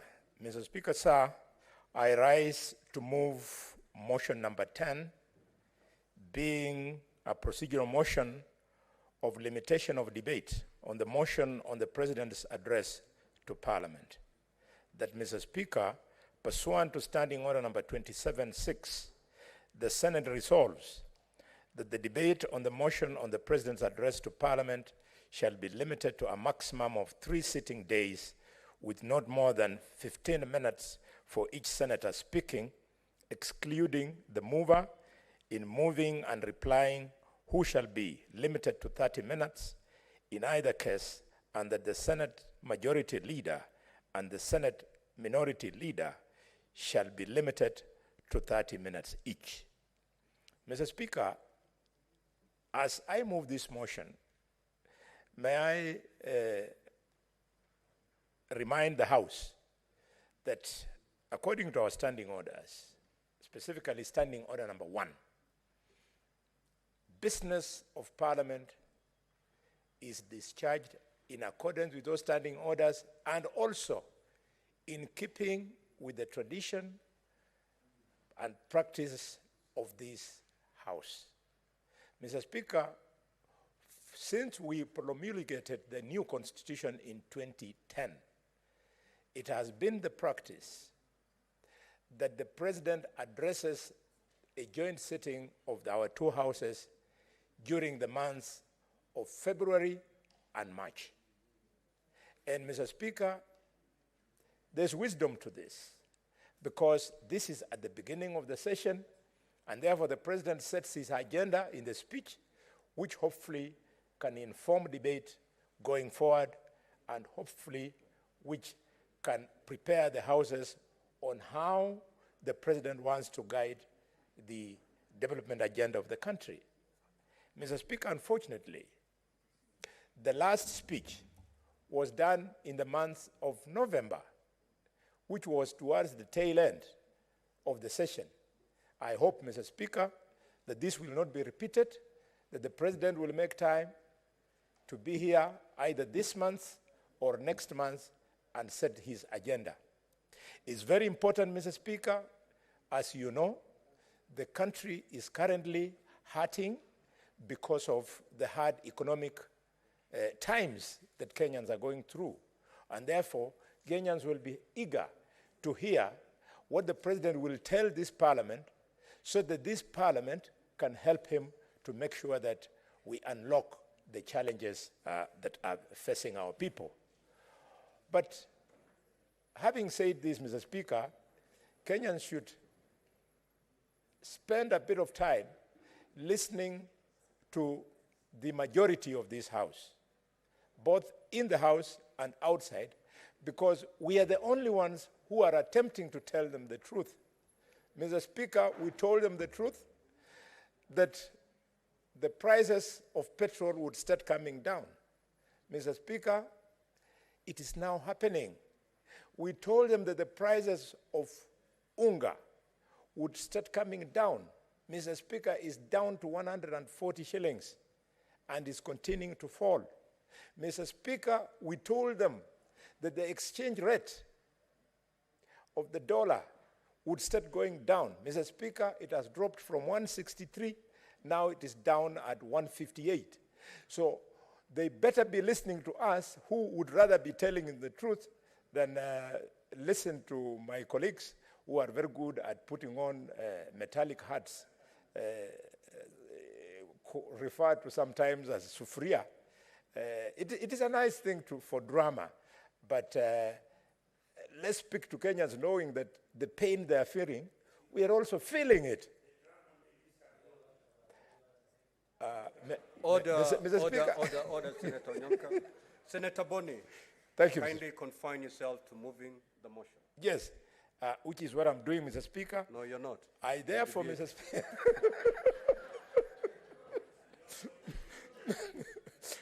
Mr. Speaker, I stand guided. I therefore want to take this opportunity to invite the distinguished senator from Tana River, Senator Mungatana, to second the motion. Oh, you're waiting for Eddie. Yes, Mr. Speaker, I want to thank the Honorable Government Whip, the Honorable Senator Boni Khalwale, an old man, very respected man in this Senate, for giving me the opportunity to second this motion. Mr. Speaker, I second this motion, and I second it having looked at what South Africa did in their parliament. I observed very, very carefully what they call the SONA in South Africa. This is the annual address by His Excellency, the President of that country, to the parliament, and they raise issues, very many issues, and then the opposition is given an opportunity to also respond, and then the debate continues for 3 days like we are proposing to do here. Mr. Speaker, I don't want to take long, but I found it extremely nice that President Cyril Ramaphosa was seated there, Mr. Speaker, as the members of parliament kept on saying this and that, some in support, some against. Now, our setup is different because our president is not a member of parliament. But, Mr. Speaker, the rules of the House, both houses, allow the Speaker to extend and make arrangements for His Excellency to come, even just as a visitor. So, Mr. Speaker, I was just thinking, as I'm supporting this motion, that after the address, the formal address of the joint sitting, maybe it would be a good thing to consider that in one of the days, His Excellency the President will find time to come and sit in the House just to listen to what members are saying about his address, and to find time to go to the National Assembly in one of the 3 days to also listen, just to listen to what the members are saying. Mr. Speaker, when I was watching Ramaphosa taking the blows, you know, from this other side, and then when I was watching him taking the cheers from this other side, by the time the man, he took blows this side, when he was coming out, he was straight. He had listened to both sides, Mr. Speaker. And I think it will be a very good practice if this year the President can come one day seated, listen to the address on the other side, and then go to the National Assembly to this one of the days. so that we can have a beginning of this nation for this year in a manner that says, we have issues, yes, but we have successes, yes, but we are one country, we are one nation. Let us achieve the legislative agenda that I have set before the Senate and the National Assembly. Mr. Speaker, I believe this would be a good thing. Otherwise, I rise to second, and I thank you for giving me the opportunity. Thank you, sir. Now, honorable senators, I will proceed to propose the question. That pursuant to Standing Order 27.6, the Senate resolves that the debate on the motion on the presidential address shall be limited to a maximum of 3 sitting days with not more than 15 minutes for each senator speaking, excluding the mover in moving and replying, who shall be limited to 30 minutes in either case, and that the Senate Majority Leader and the Senate Minority Leader shall be limited to 30 minutes each. Now, you may proceed to make your contribution. However, if I have your consensus, I may proceed to put the question. Which way? Senator Eddie Okech.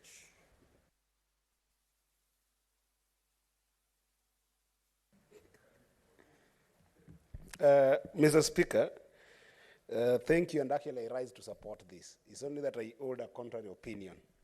I wish that we could limit this to 2 minutes of debates and 1 day. Because the essence of Article 132, Mr. Speaker, has lost meaning in this country.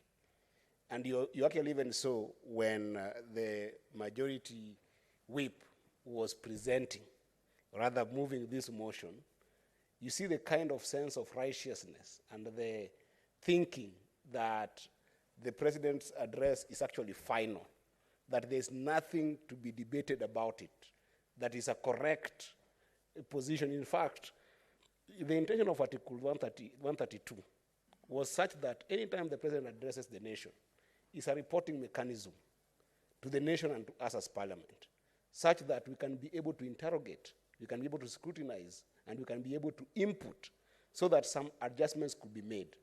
But if we have got a country whereby you feel like what you have said is final and the direction you have taken is the direction, then this is what classical politicians like Clinton used to call a broken clock is right twice a day. So, Mr. Speaker, I think that we should even be bold enough, if you can amend that motion, to say that we limit that debate to literally the day of that address, or 1 day after that address, and let it be it, and let the president continue, because we have debated a number of times reports by the president, we have debated a number of times addressed by the president, but no changes are made from that debate. So what is the sense of that debate? Is it just a platform for lamentation? Is it just a platform for battling each other? I desire a Senate whereby we can be able to meet in terms of different opinions and share them in a way that builds a nation. But if it becomes a theater of opposition versus government all the time, then there's nowhere the country is going.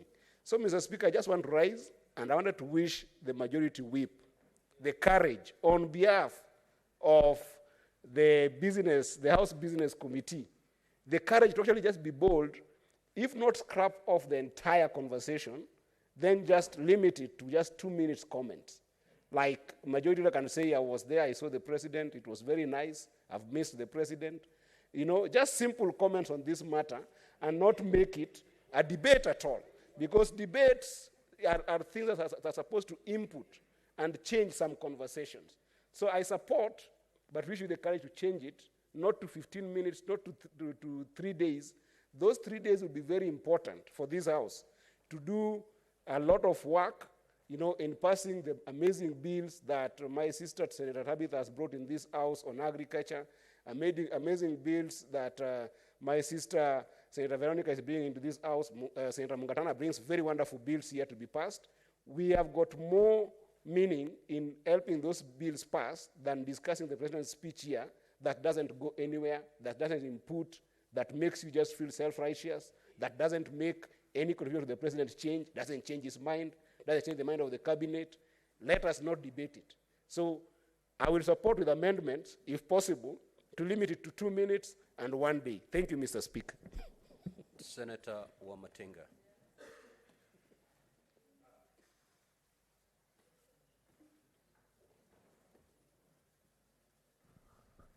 Thank you very much, Mr. Speaker. I also like to support.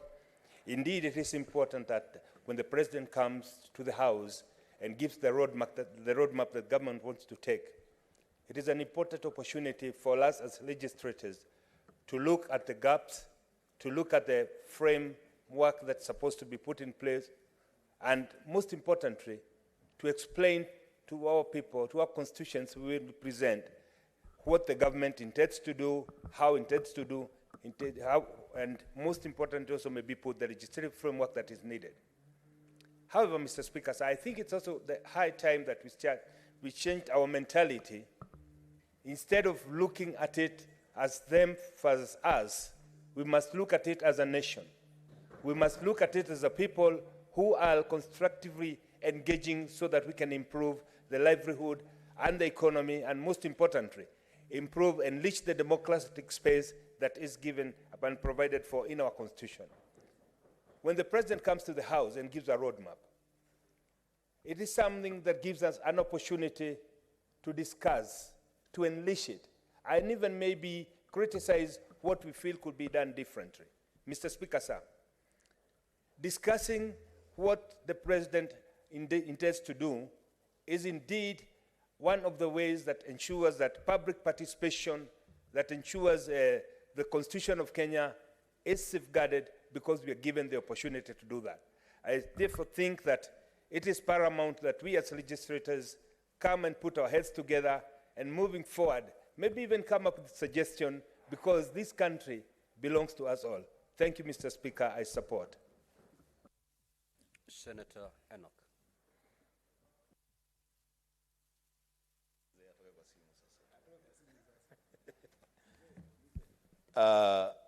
Thank you, Mr. Speaker. Mr. Speaker, from the onset, I am in support of the motion. But I also want to advance or progress the argument put forward by Senator Mugatana, my neighbor from Tana River. To speak on the matter of this President's address to Parliament,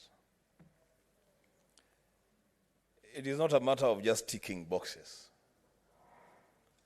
You realize I'm the Speaker, and I want to educate the Senator for Kakamega, the majority whip, so that he may stop thinking about sufurias and put his mind on more important things like the address of the President. It is a very, very important thing, because Senator Halwale and the House, when you look at Article 132 that Senator Eddie is making reference to, the functions of the President, you realize that, in fact, the first function of the President is to address Parliament. It is a serious thing. It is not a small matter, Mr. Speaker. And I think that draws from Chapter 1 of the Constitution on sovereignty of the people, which says the sovereign power under this Constitution is delegated to the following state organs, which shall perform their functions in accordance with this Constitution. And the first state organ there is Parliament. So, Speaker, what am I trying to say? I'm trying to say that the President's address to Parliament is not a matter that we are just going to limit to 15 minutes, 30 minutes, 3 days. It is a matter that we need to take a little bit more seriously. And how would we do this? Mr. Speaker, in this session, in this year, because the President will address Parliament in this year, we must find a way of getting the President to sit in Parliament at the time of giving the speech and during the time of debate on his speech. Mr. Speaker, because we are a bicameral parliament, and so we don't want the president to be shuttling between the Senate and the National Assembly, and because the address itself is being done jointly, then I will propose, Mr. Speaker, and the technical team should advise us on this. Why then can we have a situation where, as the president addresses the joint sitting of parliament, he sits in that joint sitting for the 3 consecutive days to follow debate by both houses of parliament? In which case, Mr. Speaker, then we will begin to add value to governance. And the president will be getting information and advice from members of the National Assembly and members of the Senate one-on-one, without having to follow through newspapers or media reports. So, Speaker, let us take Article 132 a lot more seriously on the functions of the president. Let's take the sovereignty of the people of Kenya a lot more seriously, because we are the people, we are the leaders that the people of Kenya have delegated the power and their sovereignty to on matters legislation. So, Speaker, I support. Senator Wakili, Hillary.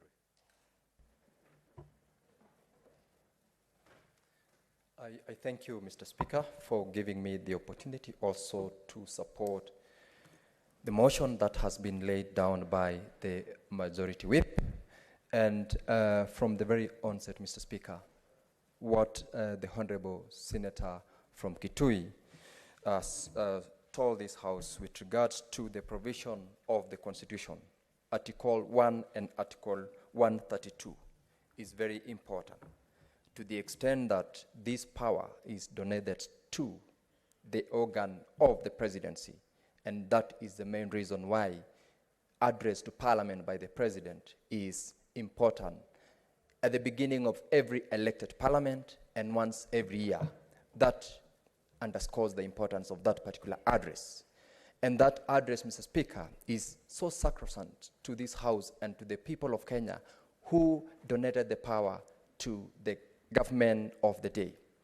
When my friend Senator Eddie talks about 2 minutes, he's trivializing that speech.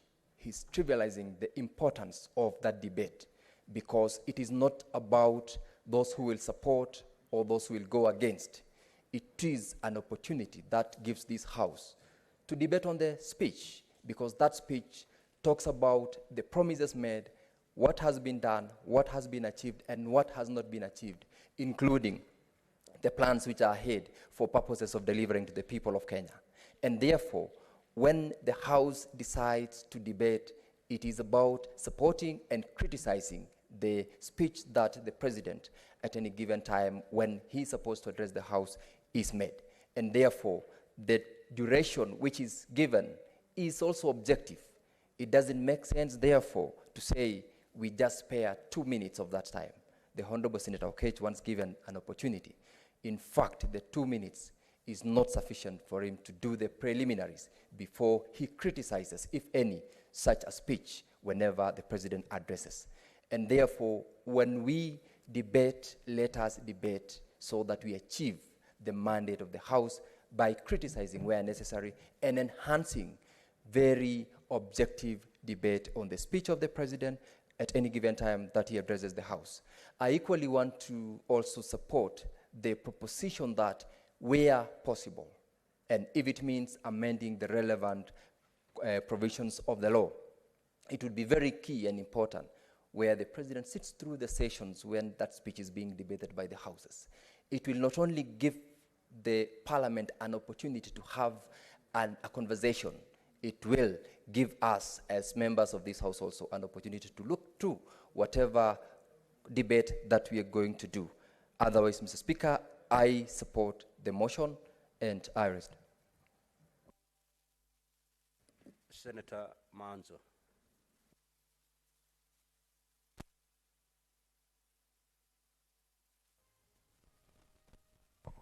Thank you, Mr. Speaker, for giving me an opportunity to support this motion. Mr. Speaker, Article 132, which gives the President an opportunity to appear in the House and give a national address, goes on in its sub-article 2, sub-article 1.3, that report in address in the nation on all the measures taken and the progress achieved in the realization of the national values referred to Article 10. So Article 10 is key in this address, and Article 10 gives direction in very many things on governance. And Article 10 talks about mainly part of the things such as public participation, whereby even the government itself can do direct public participation to the people before it brings a legislative proposal here. And again, when we now make regulations as to how long each one of us will contribute, this address is supposed to be so key and so important as it also goes into the policy and what the country and the nation intends to do in the following 1 year. Mr. Speaker, this is such a serious matter that once the President addresses, then I agree with Honorable Mugatana. It is very prudent that the President also finds time to get a direct feedback from the legislators. Because, Mr. Speaker, that sets the country into a motion, and probably that's where we've been going wrong. The President will get an opportunity to hear the majority side, and the President will also get an opportunity to hear the minority side personally and following the proceedings, not be briefed by others. And the fact that he appears personally, then it is important for him also to get a response personally. And I think that's a practice we need to adopt so that this address and this motion becomes meaningful and sets the country into the right track at the right time. And most probably, you see, there are many legislators in this House who are very specified in certain areas. There are engineers here who really help in roads, water, reservation, and things like that. There are financial experts here who will probably advise the country better and will not have gone into this, very expensive cost of living and making Kenyans feel, very aggrieved. If such had been shared in this, probably the President and the government, because the moment we address the President, we are also addressing his Minister for Finance and others, then the government is set in the right mood and the right motion as it is required under Article 10. And then the national values, finally, Mr. Speaker, are so important that that's what all we should follow. The fight against corruption. I'm sure you get very good proposals. The budgeting process, the budgets, what needs to be allocated to where. And the worst of it, Mr. Speaker, is that corruption is what messes up completely the economy of this country. We budget for corruption. We budget, a few people take that money into their pockets, the rest suffer. And worst of it is if you overtax the middle class, then you have killed the hustlers, because the middle class is the one which supports the hustlers. And the moment you mistreat the middle class, it's a sure way of exiting from government. I thank you, Mr. Speaker. Senator Tabitha.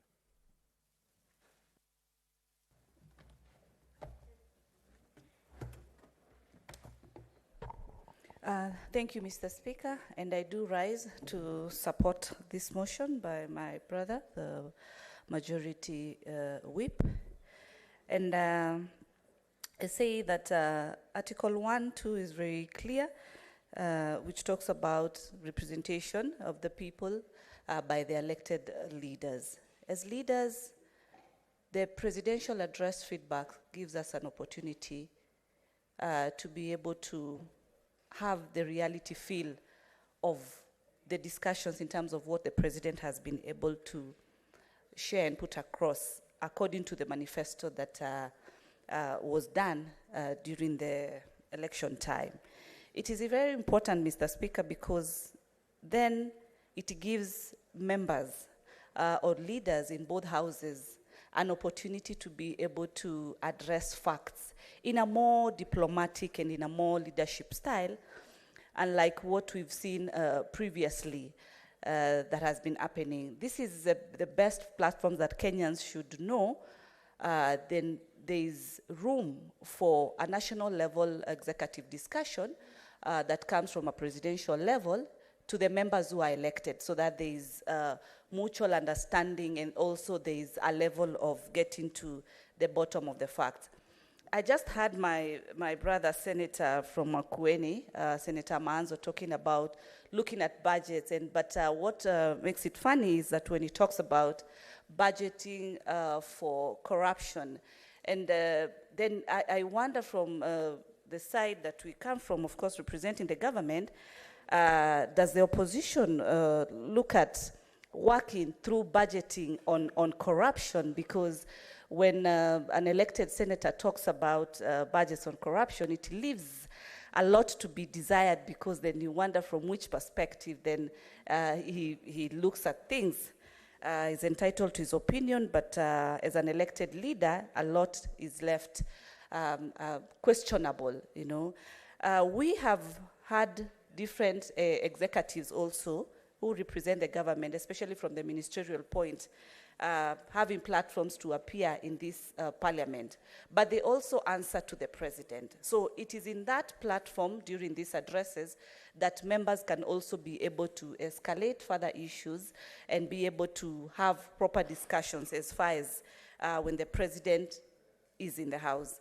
The best formula, in my opinion, would be within those 3 days of the presidential discussion, a day should be set where the president appears in the National Assembly and has a day with the members of the National Assembly.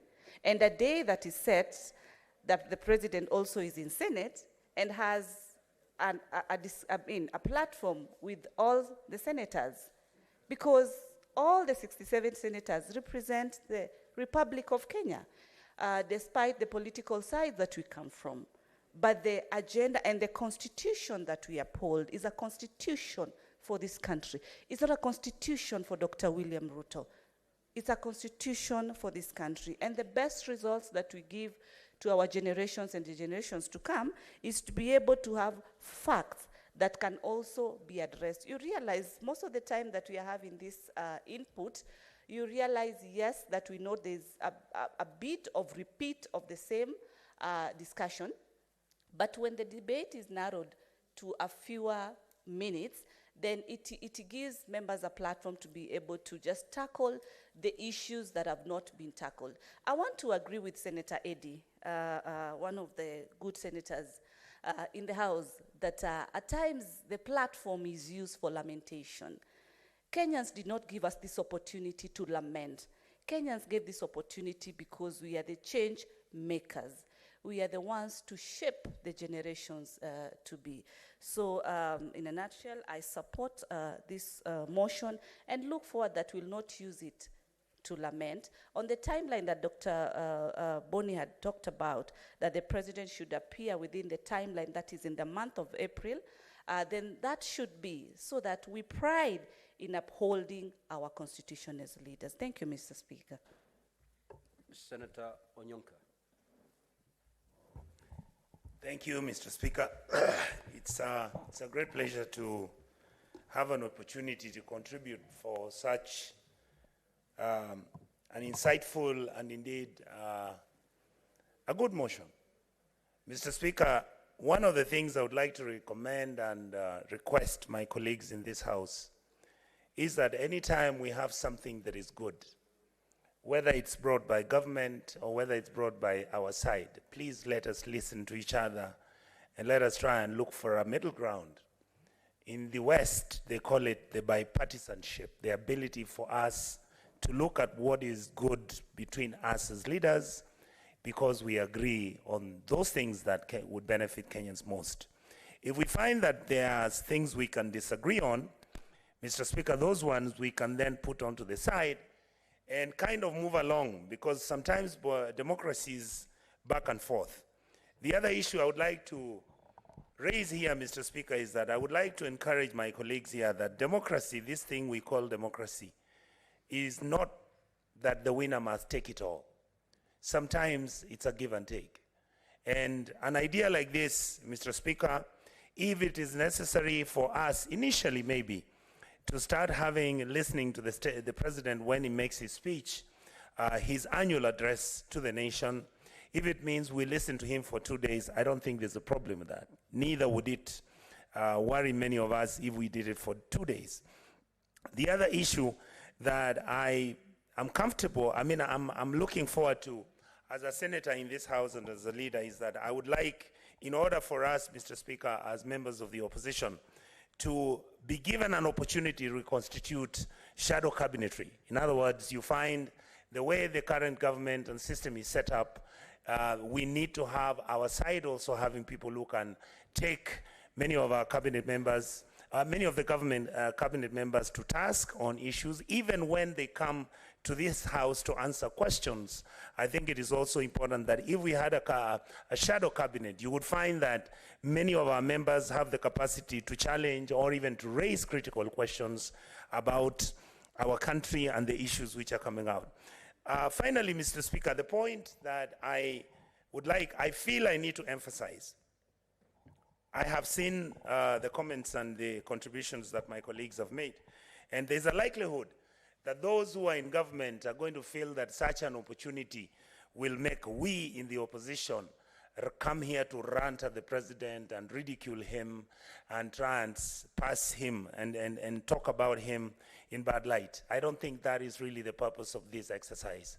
I think Kenya as a country is highly respected regionally for one simple reason. People know that I will take an opportunity, I will criticize the government, I will criticize the president, so long as it's not personally. And basically, they will understand. But in other countries, that never happens, Mr. Speaker. So I think the opportunity of us having an opportunity where we sit in the House and the president is sitting somewhere and is listening to these contributions of the issues affecting our country makes Kenya a better place to live and a better place to work. And for us leaders, it will give us an opportunity to make Kenyans feel that we are actually a united front in trying to solve their problems. Mr. Speaker, we should try our level best and make sure that we do not permanently subdivide our country where it is for and those are against. Sometimes it's in between. Sometimes we carry each other, sometimes we encourage each other, and sometimes we go our separate ways. But we are better off when we are Kenyans and we look at this country that we love dearly and we want to succeed so that we leave it for posterity and our children. Mr. Speaker, I support this motion passionately. Thank you, sir. Senator Wafula. Asante Mheshimiwa Spika kwa nafasi hii. Ningependa vile vile kuongeza sauti na mchango wangu kwa mchakato wa muda utakaochukua rais kuhutubia jamii ya Kenya, na vile vile sisi kama viongozi wa jumbe katika bunge la Senate kutoa michango yetu. Kwangu Mheshimiwa Spika, ni kwamba isiwe kwamba rais anapohutubia nchi katika jumba la kitaifa ni kama kuwe na sherehe za kitaifa pale ambapo anazungumza, tunapiga makofi, watu wanakunywa na kula na kuhesabu siku baada ya siku. Tunataraji kwamba yale ambayo viongozi katika jumba hili watatamka, mikakati ama vile mdahalo utakavyokuwa unachukua mikondo tofauti, lazima mawaziri ambao watakuwa wameambatana na Mheshimiwa Rais wahakikishe kwamba mabadiliko haya yanashuhudiwa katika wakati unaostahili. Mheshimiwa Rais, sisi ambao tuko katika serikali tuna jukumu kubwa kwamba japo tunawapa watu matumaini, lazima washuhudie na wajihusishe katika kutekeleza yale tunazungumza. Najiunga na wale katika mrengo wa upinzani kwamba isiwe rais akizungumza ni kana kwamba ametamatisha yale yote atakayosema ama atakayofanya, lakini ni kuhakikisha kwamba anapozungumza atende. Na kutenda kwake ni sisi katika serikali kuhakikisha tunawasukuma mawaziri kutekeleza yale ambayo tunataka. Mwaka 2027 tutakuwa katika mchakato wa kura, na wapiga kura watatuuliza, mlizungumza mkatupa matumaini, iwaje hamukutenda chochote? Sasa mimi kama mkereketo wa serikali ni kwamba rais aje, na ikiwezekana aje katika jumba la Senate, kwa sababu Senate huzungumza mambo ya county. kuna pesa ambazo wanabiashara hawajalipwa, kuna mikakati ama ajenda za kaunti ambazo watu tunajadili hapa. Lazima rais ajue kwamba yale tunayotarajiwa kufanya kama Senate ni tofauti sana na yale ambayo wale katika jumba la kitaifa hufanya, na kwamba napotujibu ama napopeana mwelekeo kuhusiana na ugatuzi, lazima Wakenya wajue Senate, jumba la Senate ndio ulinzi, ndio matumaini ama ndio ngao ya ugatuzi katika nchi ya Kenya. Sasa mimi naunga mkono, tupewe nafasi mwafaka, tujieleze, rais atusikize, na baadaye tuone akitekeleza ama mawaziri wake wakitekeleza yale ambayo tunazungumza hapa. Kwa sababu siamini kwamba senator yeyote katika nchi ya Kenya anaweza amka hapa akapeana mwelekeo hafifu ama akapotosha rais kuhusiana na kutekelezaji wa miradi ya maendeleo na falsafa ya nchi. Sasa lazima tusikize sisi wote na atende kwa mujibu wa katiba. Asante sana Mheshimiwa Spika. Senator Beatrice. Thank you, Mr. Speaker, sir. Mr. Speaker, sir, I rise to support the motion that was brought by the Majority Whip, Senator Boni Halwale. Mr. Speaker, on the President's address to Parliament, I want to support that should happen. But, Mr. Speaker, sir, that should not only be a formality, that the President comes to Parliament and addresses parliamentarians on a number of issues. Mr. Speaker, sir, a number of concerns for Kenyans remain unresolved. And I look forward to the coming presidential address to Parliament addressing a number of issues that are of concern to Kenyans. Mr. Speaker, the issue of the junior secondary school remains unsolved. It is not a secret that our students, a number of them, and a number of schools and in major regions went untaught. Mr. Speaker, sir, the nature of secondary school is that teachers are trained to teach 2 subjects. But, Mr. Speaker, when you look around in most of the schools, there were only 2 teachers that were posted to teach in our schools. And, Mr. Speaker, that shows that in most of the schools, a number of subjects were not taught in the whole year. Mr. Speaker, it's not easy to take this for granted because it only means that most of the subjects were not taught, and so that generation will have an education system that is wanting. Mr. Speaker, if that is repeated this year and the following year and the years to come, it means that our products will not be competing with the products from other regions. Mr. Speaker, as the President comes, I'm looking forward that that will be addressed amongst other challenges that our people have, including the issue that concerns this country, the issue of house levy. Mr. Speaker, as the President comes, we are also looking forward to a very robust debate in Parliament after that, and I pray that the debates and our sentiments will be taken care of. I support, Mr. Speaker, sir. Senator Essie.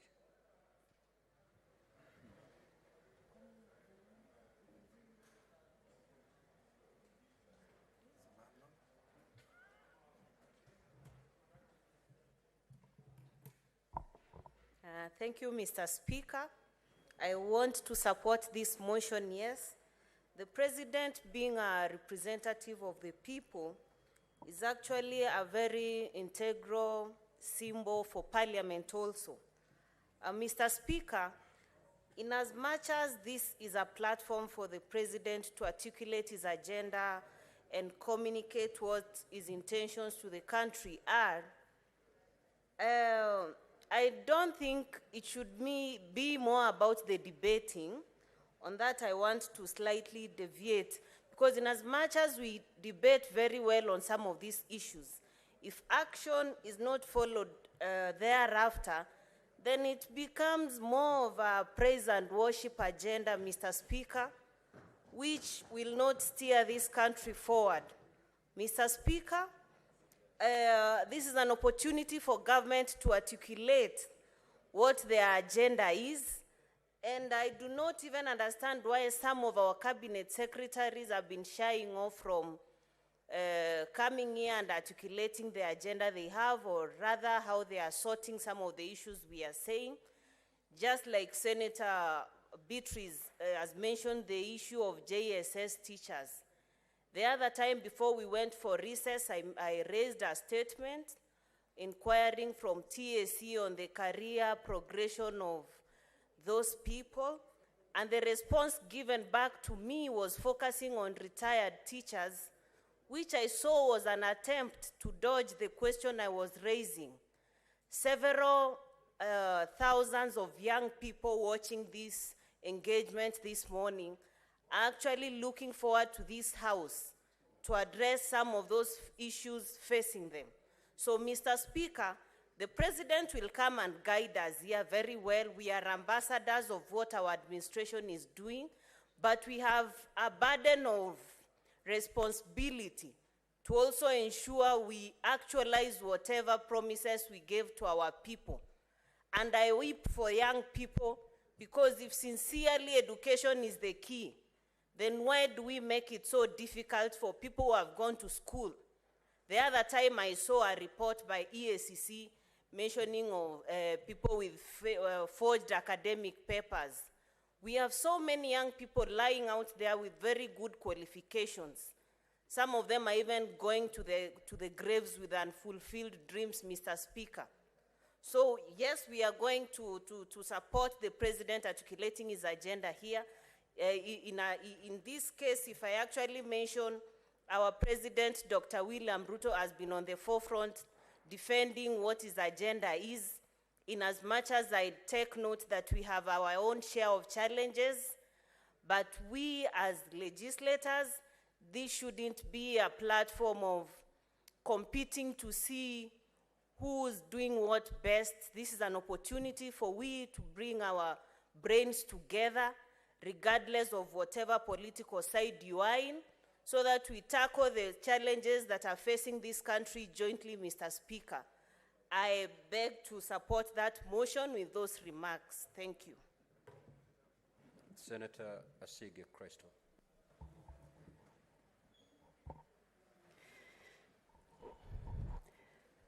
Thank you, Speaker. I'd like to take this opportunity to wish you and honorable members a very happy new year. Speaker, I rise to just make one point on this topic.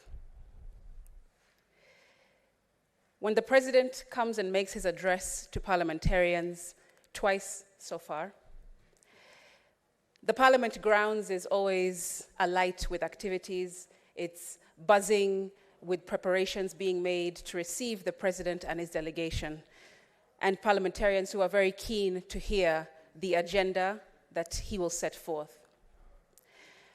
Mr. Speaker, unfortunately, so far, there has been no agenda that I have heard of addressing the constituents that I stand here to represent every single day. Mr. Speaker, twice we have heard the voice of the President, and twice we have not heard the voice of the President speaking on matters of disability inclusion, of equity, and of diversity in this country. Mr. Speaker, in the campaign trail, Dr. William Sammy Ruto walked, that's what I said. Maybe my accent is passing the heads of others. Mr. Speaker, when Dr. Ruto went into his campaign trail in 2022, he called many of us people with disabilities. He sat with us in many forums. He picked our brains in terms of what we wish to see this country look like in terms of inclusion. And we gave him ideas, and we had conversations across the country in hopes that this agenda will one day come into fruition. Unfortunately, in the opening of Parliament 2022 and in the State of the Nation address last year, we did not hear our voices or our ideas articulated in the President's address. And still, Mr. Speaker, we do not hear of the same. So we wonder, is this just an exercise of lip service? Because in my view, when I came into this place to represent persons with disabilities,